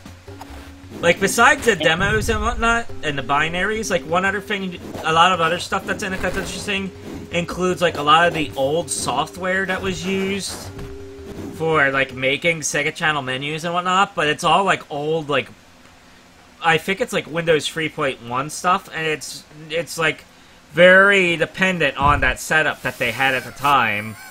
So, it doesn't seem like you can make new Sega Channel builds with it, unless you can, like, really hack it. And yeah, I am not a fan of Primal Rage. Like, I'd obviously rather have the Sega Channel Street Fighter or the Sega Channel Mortal Kombat.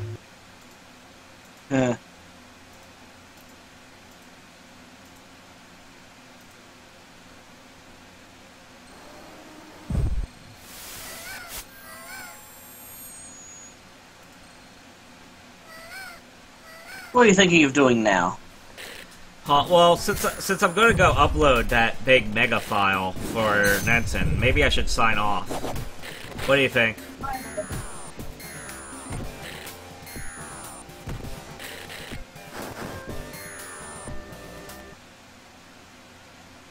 I think yeah, we can do that. It's getting pretty late in terms of the stream time. Yeah, it's late. There's no more requests being queued up, so I mean the requests I had, you've already heard it, but I'm sure we can do that another time because it's a little bit it's like slow, as it were. Sometime I'll probably try playing Comic Zone properly, if you get what I mean. But yeah. Outside of thinking about that, I think I'm basically done for tonight. I'll just gotta upload this stuff. Sega disc backups. I don't think you would have it in you to do a puzzle game at this time. Oh, on a note of Satellaview stuff though, if you give me a moment to do the link to tweets that I was talking about regarding Satellaview stuff. Give me a moment. Sure.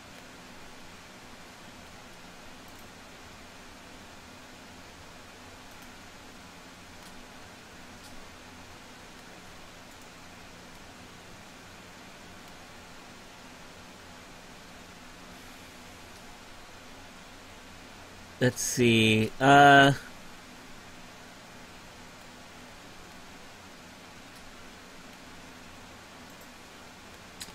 First off, Lightron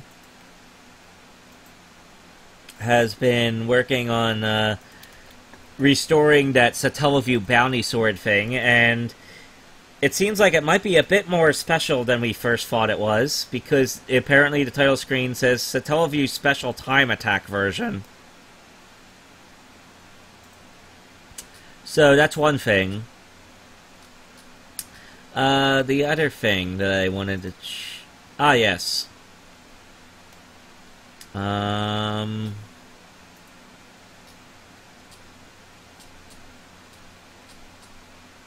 Where's that thing Luigi Blood tweeted with the Kirby magazine?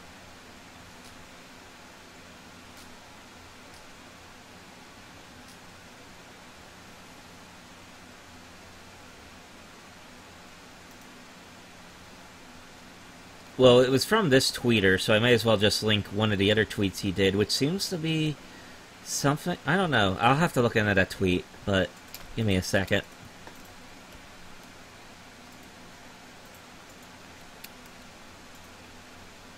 I might have to check that site that's on the link, actually. Maybe there's something interesting on it. Yeah, give me a moment, and I'll dig into the Twitter's profiles backlog. Oh, okay. Oh, this site has some interesting looking... Okay, I got it. Godbird.net research / Satella original.html. This might be... Oh, this looks like an interesting site. Oh, look at that those old scans and whatnot. A Picross, Wario no Mori Bakusho version. Odake 30. Let's see. The Chrono Trigger specials. Stuff. What the heck? Okay. YY check. Give me a sec. Pico Virus? Oh boy, we got some good screenshots. I got Google Translate up, so I've got all the titles. Give me a sec. Jigsaw Kid. What? Chrono Trigger special version. What? I think that's referring to like Jet Bike special and whatnot. Those are ROM jumped already. And Jigsaw Kids is one I got one episode of ROM dumped already. Oh, the Desigmon stuff. Yeah, there's Satellaview. There's BSX shooting. There's a Sugoi SCG. Pico Pirates. Huh. Pico Pirates is one I've been looking for that I haven't gotten around to finding. Oh, it looks like here's a shot of Ryoma Dayuku. Let's see. Yoshino Panepon. Special T shot. Dr. Mario. Kaizo Chojin Superman 0. BSF 0 Grand Prix 2. Let's see. Yes. An RPG Maker game? What? There's a few RPG Maker games on Satellaview, so it's hard to tell which ones that's specifically referring to. A game playing with Yuki. What? Yuki Naga? Konaya's Pokey Penguin? Oh, I'm player? gonna need to explain that stuff to you a bit later. If, like... Yeah, I'm just browsing through the page myself, looking at all this stuff. Dynamic Tracer... Love is this is what it translates to on Google Translate. Love is balance. For example, K busy hectic day. That almost sounds like an accurate description of the game. You know the one it's referring to? Yeah, that Squaresoft party game where your goal is literally to score. Oh man! It has something really? that's that was the purpose of that would explain the Venus and Mars symbols on the title screen. Yes. When you get closer to the bottom of the page, there's one thing that's possibly really good, although I can't really tell if it's actually good or not. This looks like the only frame of reference we have for a shot of Satella de Picross. Kirby's Toy Box. Does seem. Oh, is this? Hang on. Kirby's Toy Box. Oh, this is from Fami, whatever. And then the one that you're trying to look for is the screenshots that they had in the 25th anniversary book. It's not. Yeah, I'm not sure what that is. I wonder where many of these screens came. Like, I wonder where many of these came from. It looks like. Oh. Okay, let me check these sources. Because it seems like they're sourced. Give me a second.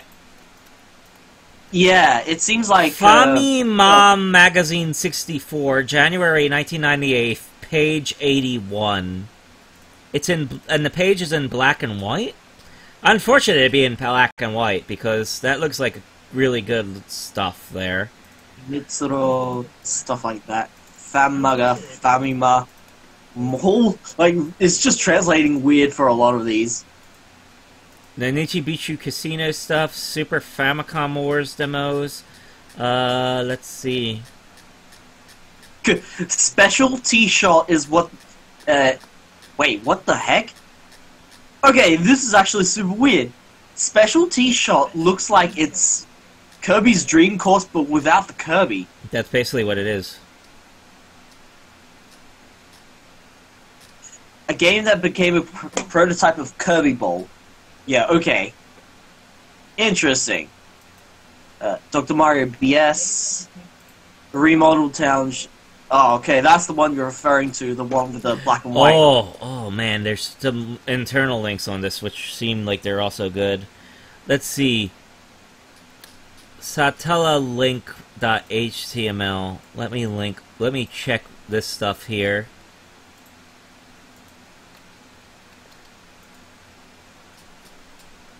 BS Zelda stuff. Oh, that BS Zelda thing. That BS Zelda shot does not look like the Mario final game at all. BS version. The only screenshot we have is black and white, so we don't get to see All the colors. Japan Super Bombless Cup 95. YYDQ. Seto Few Bass Tournament Big Fight. BS something something. I love Satella de Picross. Pong event on panel 98. What? Oh, BS Monopoly. Let's Pachinko is a silver ball. BS Super Mario USA. BS Rhino Shiren. Spriggan Powered. Wait. A sumo wrestling game. A bunch of Satella Q stuff. The very bottom of this page literally has something that is currently translated on this page as Super Nintendo Wii. What? Shh. Oh dear. Oh, is that more SimCity stuff? Oh, this is interesting. And I can't make out that screenshot, but that looks theoretically interesting. Something. I guess that might be Derby Stallion 96 something. Shin Onigashima, BSF0. BS something, BS Tante Club.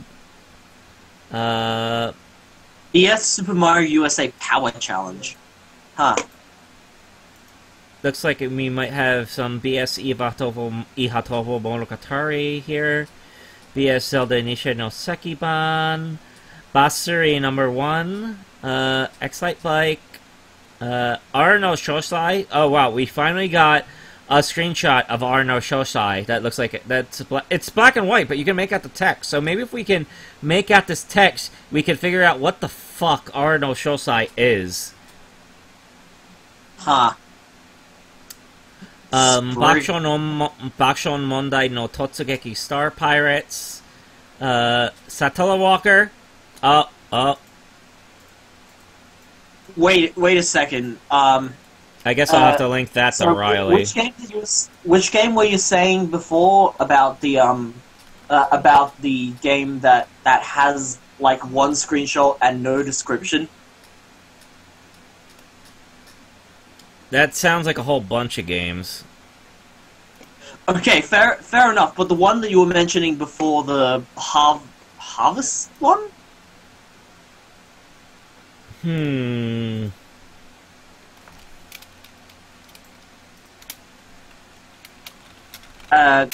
Like what was its first broadcast date?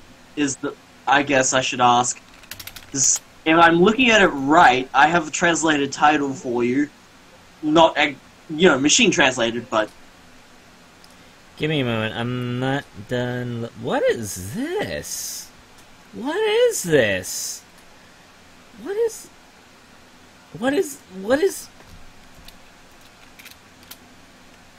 Hold on. Let me link it in the chat, just because I'm, baffled. What is this? Like, just what is this? Wait, which place did you link it in? I think, where did I link it? Oh, I linked it in Serious Satellaviews. Let me link it in general. I was about to say. But it's just, what? Let me find that screenshot real quick to see what the thing says. What the hell is this anime-looking thing? NES Nintendo Club? What? Anyway. I don't know. I don't know. Wait. Hang on. Okay. No, I'm on the wrong page. On the wrong thing. Play with Ken and play Yochan? What? Is that it? Yeah, this is it. Ken and her little sister Yoko are solving intelligence test-like quizzes in between scenes at a puppet show with songs and voiceless broadcasted. Also, here we got a scan of a Mighty Pockets thing with art with full portrait art of the characters. So that's something worth checking. Let's see, BS Fire Emblem stuff. Let's see, BS Super Mario Collection. BS Parlar. Anything else to look at on this site?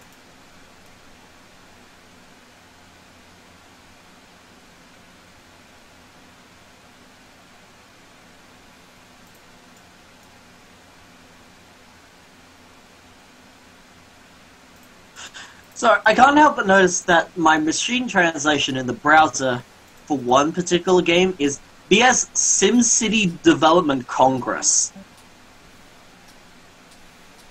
Yeah, there was a BS SimCity, so... Why the hell development... Where the fuck did this machine translation get Development Congress from? I don't know. Are we trying to build the future of America here? Maybe. We must have screwed it up, considering who got elected.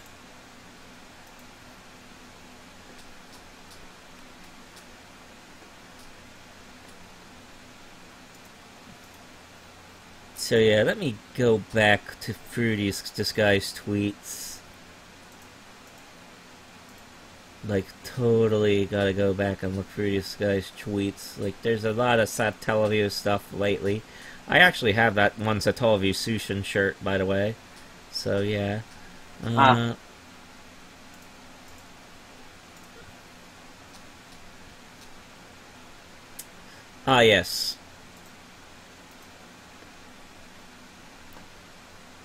The one tweet I wanted to link originally, before I got sidetracked, was this one here, with the Kirby no Mochobako stuff. Oh, hang on a second. Isn't that basically the, wait, where are we saying is this taken from?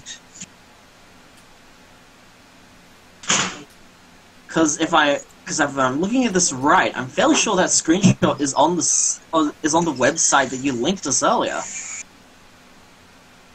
Oh, it may have been, but I wasn't paying that close to. But yeah, you can see on these screens here the games have a different score HUD and whatnot. And it's like, huh? What's up with that? Give me a sec. I think I can find it up here. Yeah, the screenshot. Yeah, it's. Hang on. Machine translation says Famitsu 1996, March 1, 169 pages. So I guess the Famitsu in 1996 to March the 1st had this particular screenshot.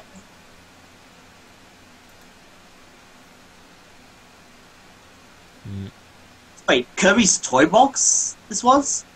Yeah. And apparently there's Samurai Kirby in the middle of it? Huh. Yeah, basically the last few Kirby Toy Boxes releases were the mini games from Superstar, which included Megaton Punch and Samurai Kirby, for a total of 10 of the 10 Kirby Toy Boxes. Right. And then the other screenshots around here are essentially the Kirby's Toy Boxes that were released. Except those screens don't quite match the final games, the actual broadcasts, for some reason. Right. And that is very peculiar. That's what we're trying to analyze. And it was saying that that somewhere like along the line, someone found that screenshots similar to these were found in the 25th anniversary booklet. I think that's where he got. I think that's the book he took the pictures of. So it's like in the 25th anniversary booklet, they have those Kirby's Toy Box screens. They don't actually match the ROMs for some reason. So essentially, he's saying that they matched the screenshot that you linked in the chat,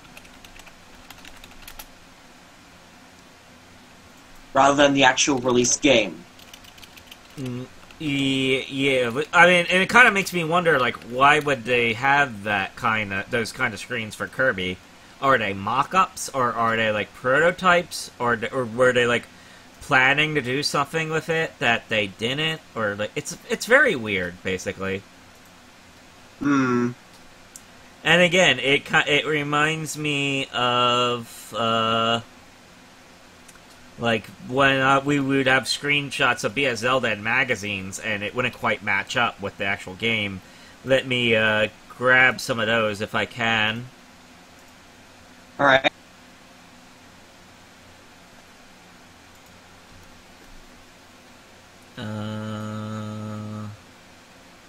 This Treasure Conflicts game looks much. The title screen, due to the way that the screenshot was, looks much higher quality than it really seems that it should be on an SNES.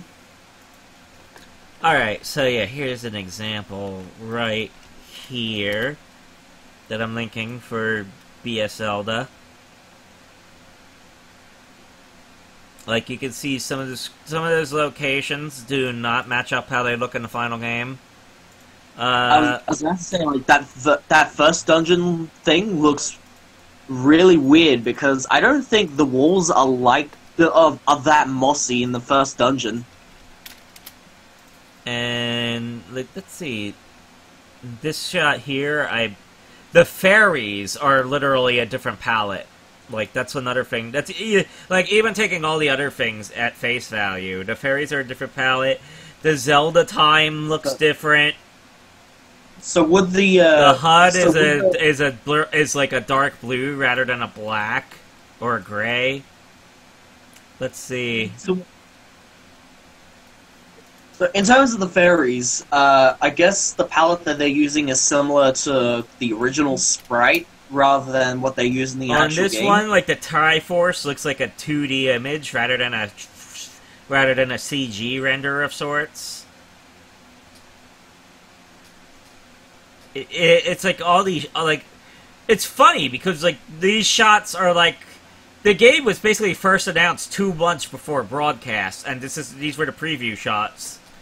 You know what I mean? Which would beg the question: how early did they receive those images? Yeah, exactly. Like, when did they receive those images?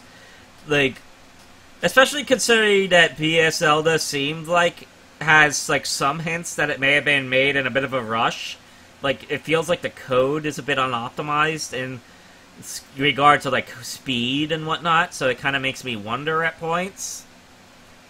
Oh, there's also the glaring fact that the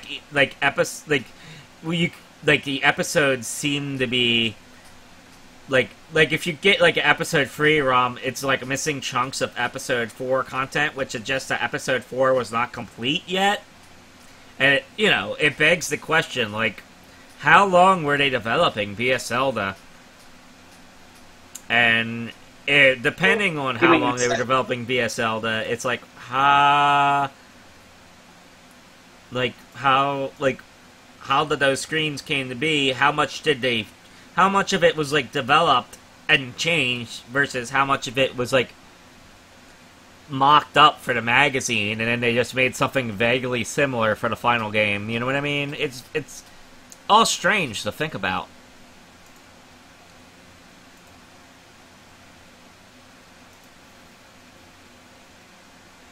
Sorry about the interruption. I had some important matters to attend to. In any case, right.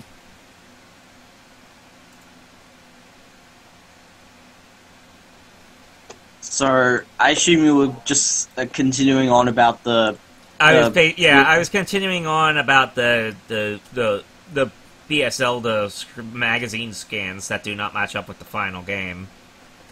Like, again, like, all this stuff makes me wonder, you know what I mean? Yeah. Especially considering, like, Nintendo tends to be one that doesn't like showing screenshots of games that are not going to end up matching up with the final game. So just like practically every shot of PS Zelda in a magazine is, like, different in some manner from the final game, even if it's similar. You know what I mean? I feel like indulge, like, as a random aside note, I feel like indulging in this sort of research is pretty interesting, not only for the stuff that you can find like in games of the past, or in terms of how you try to seek out this sort of content that may or may not have already been lost to the ages, but also interesting to think about in terms of how you can apply that sort of research into like more modern games these days, like comparing them to E3 footage, game developer demos, stuff like that. Like, logically, a lot of that stuff should be easier with newer games because a lot of that stuff is stored on the internet in some manner, but... And not only that, but also people have the evidence, like, are able to keep the evidence a lot more clearly these days. Yeah. As is the case with fucking Watch Dogs, because for some reason that was the example that came into my head, was the fact that Watch Dogs was a fairly glaring example. Yes. And one of the most controversial as well, because of the fact that those textures remained on the, like, every other version, or like the PC version in particular. Like, the reason it seemed particularly controversial is because it seemed like they nerfed the PC version hard for parity. Yeah, you know? Like, the PC version, version, like, it may not have been the E3 demo, but, like, in regards to the graphical fidelity, it could have been a lot closer to it, but they nerfed it so hard, intentionally. But then they were lazy about it, and they kept the data dummied out instead of actually hard removing it. I guess, from what I saw on a video that was talking about 10 reasons dickish developers decided to make lower quality games, it was said that the PC port of Watch Dogs might have been intentionally butchered to make sure that the console games were to make sure that the console versions of those games didn't didn't suffer in terms of sales. But that's taking. But the problem is that's taking the cynical assumption that people don't remember the E3 demos. You know? And how wrong they were. Yeah.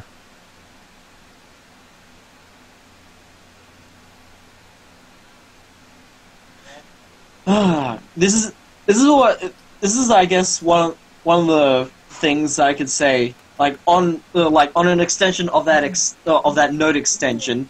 It's I guess part of the reason why I'm pretty hyped to see a game that I really like, because I like keeping track of games that I like even if I'm not able to play them. Like in the case of say Dragon Ball FighterZ, for example, I can see how that game evolves over time, what's changed over the course of its development life cycle. They've given us lots of opportunities to observe and even play the game. So we get to see and play for ourselves how the gameplay has evolved since then, how many characters have been added, what little touches have they added in since the last build, stuff like that. Mm-hmm. It's kind of sad in a way as well, because through this you also get to see the potential of certain games that may have not been fulfilled. Well, as is the case with Street Fighter V, where only just recently have they made or at least announced a version of Street Fighter V, which is probably what it should have been when it launched. One with an actual fucking arcade mode. Yep. But enough about that. I think. You think that's a good note to end off on? I have no idea. I don't know if I want to. I don't know if I want to end my stream on a note related to Street Fighter V. That but sounds I don't know too downer. Really, because game analysis, prototype analysis, early release, early trailer analysis, it's all very fun when you realize that a lot more people kind of unconsciously latch onto the stuff that they really like, and trying to analyze the hell out of it. Oh, I think I have a better thing we can end on. Apparently, the Sonic Forces Cross Hooters promotion has officially begun. Oh, I saw a tweet from Shun Nakamura that was posted. Let me see if I can find that real quick. The tweet was, "Oh my God, why me?" Am I right? I don't know exactly what he's said, but hang on.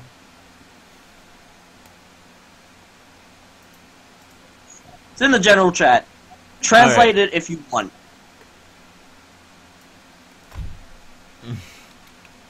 Oh my gosh, that just sounds like an onomatopoeia. Let me see. I would assume it is. Koko desu. He just says here. Sonic is just right here, up on. I mean, it could be also. Do you I guess I could also interpret this as, okay, here you go. Are we done now? You know what I mean?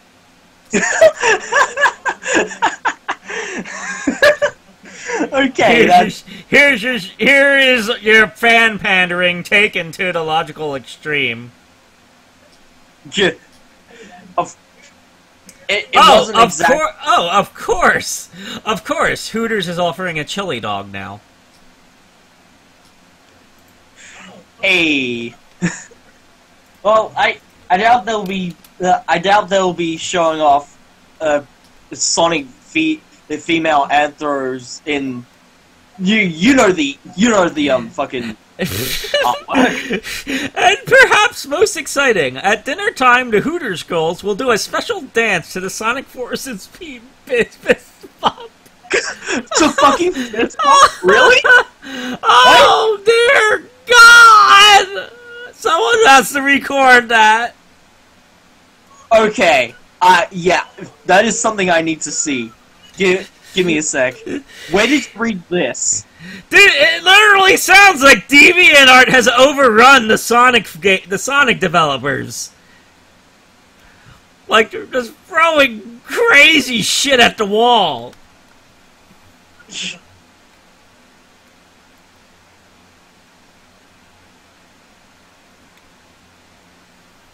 So, hang on, where the fuck did you read that just then? Was it on this It was thing? on a NeoGaf thread talking about the Sonic Hooters promotion. I think they translated that collab menu thing. Oh my god. Okay, that is fucking amazing, and I want to see it right now.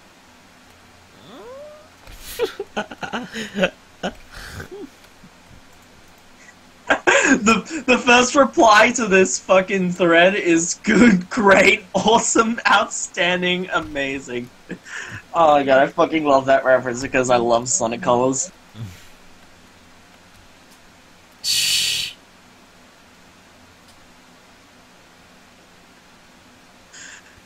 So, let's Sonic Boom out of here. Wanted to vote. Here's a NeoGaf post. I'm convinced everything about this game, from the marketing to the song decisions to the story to the character creator, is deliberately made to be as stupid as possible and lean in on all the aspects of Sonic that people mock in an effort to create a game that will get popular off people streaming themselves playing it on Twitch. Well, I was about to say, I was about to retract my statement of Sonic booming out of here, because we gotta remember, at the end of the day, you can do anything. Ha ha ha ha ha. And do something that they did. Like, what is this? Just because you can do everything doesn't mean you should. Oh, man. This... hold on, Sega Bits posted photo. Oh my god, dude! There's some photos on post number 29. Wow.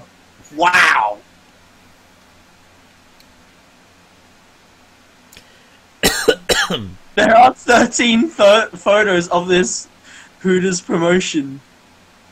What the hell? Oh dear. Oh dear.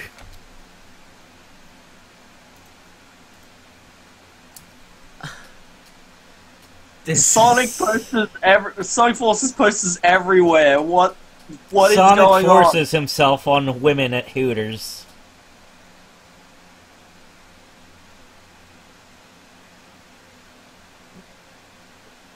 There's just all these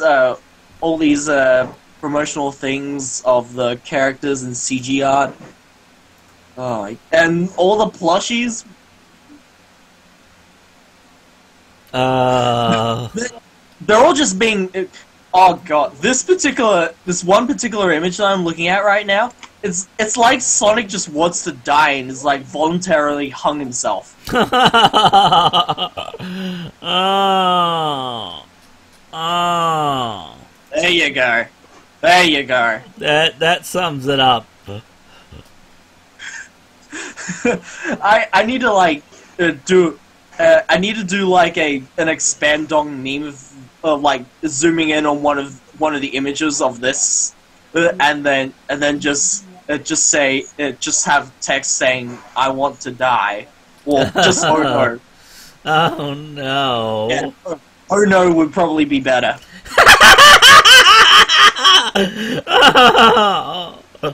Oh boy.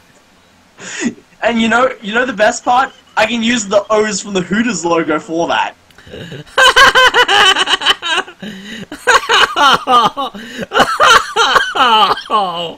Oh. What the fuck am I? What the? Why does it always end like this whenever I'm on co-coms at the end of a Kid stream?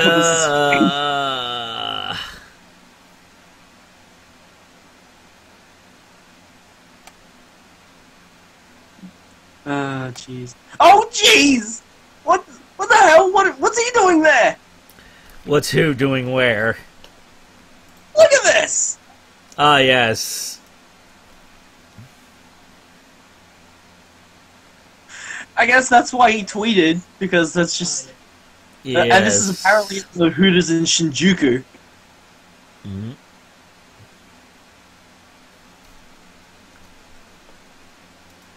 By the way, this one NeoGaf thread's also good.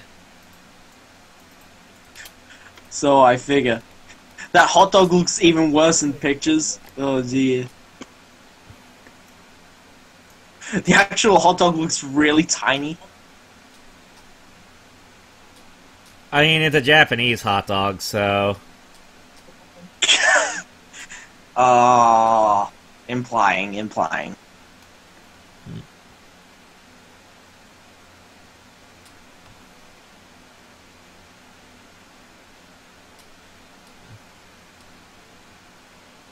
Oh my god!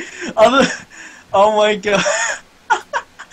Oh my god! The NeoGaf Reds like posted some of these, and I'm fairly sure someone else is noted about Oh yeah! I completely forgot the vocal tracks cover is called On the Edge. Yes. And people everyone kept misreading it as Owl the Edge. And someone actually made it into Owl the Edge. Shh. Of course. Oh my god. So somehow we went from requests to Satellaview weird stuff to fucking Sonic Forces and Hooters at, like... This... yeah.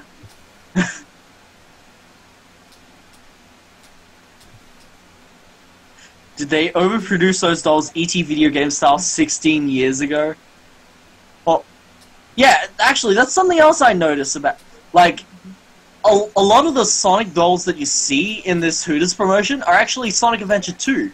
Because that's the soap shoes. Yeah, that's strange now that I think about it. Are they literally just reusing old shit from 10 years ago? Well, 16 apparently, because... yeah, What's next? Mega Man X, your local strip club? Mega Man Triple X. Of course. Yeah.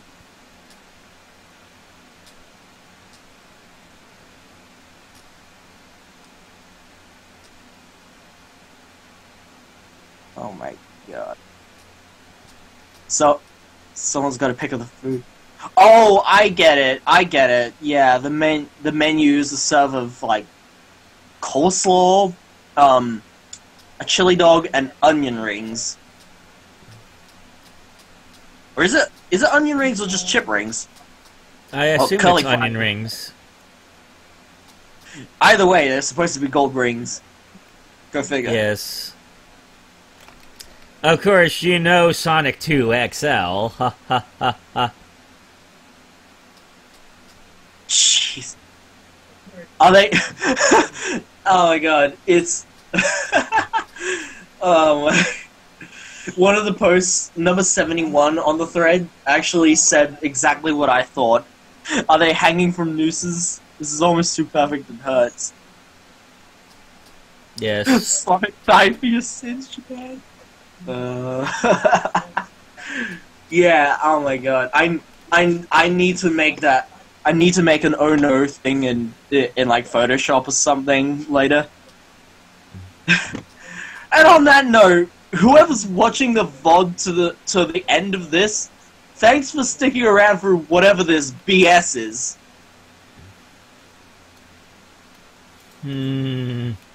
Yeah.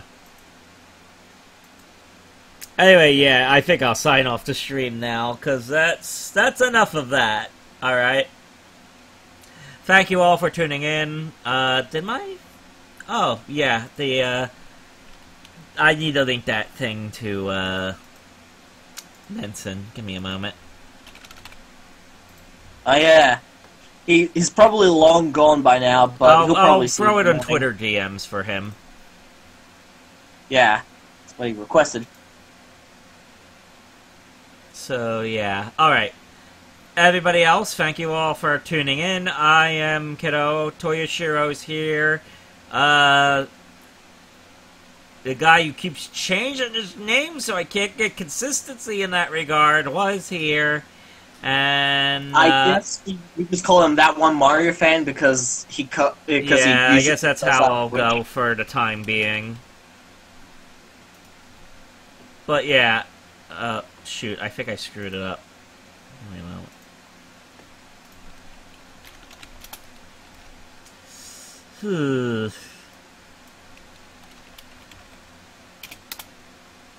There we go. Alright. So yeah, everybody else, thank you all for tuning in. Next time I stream...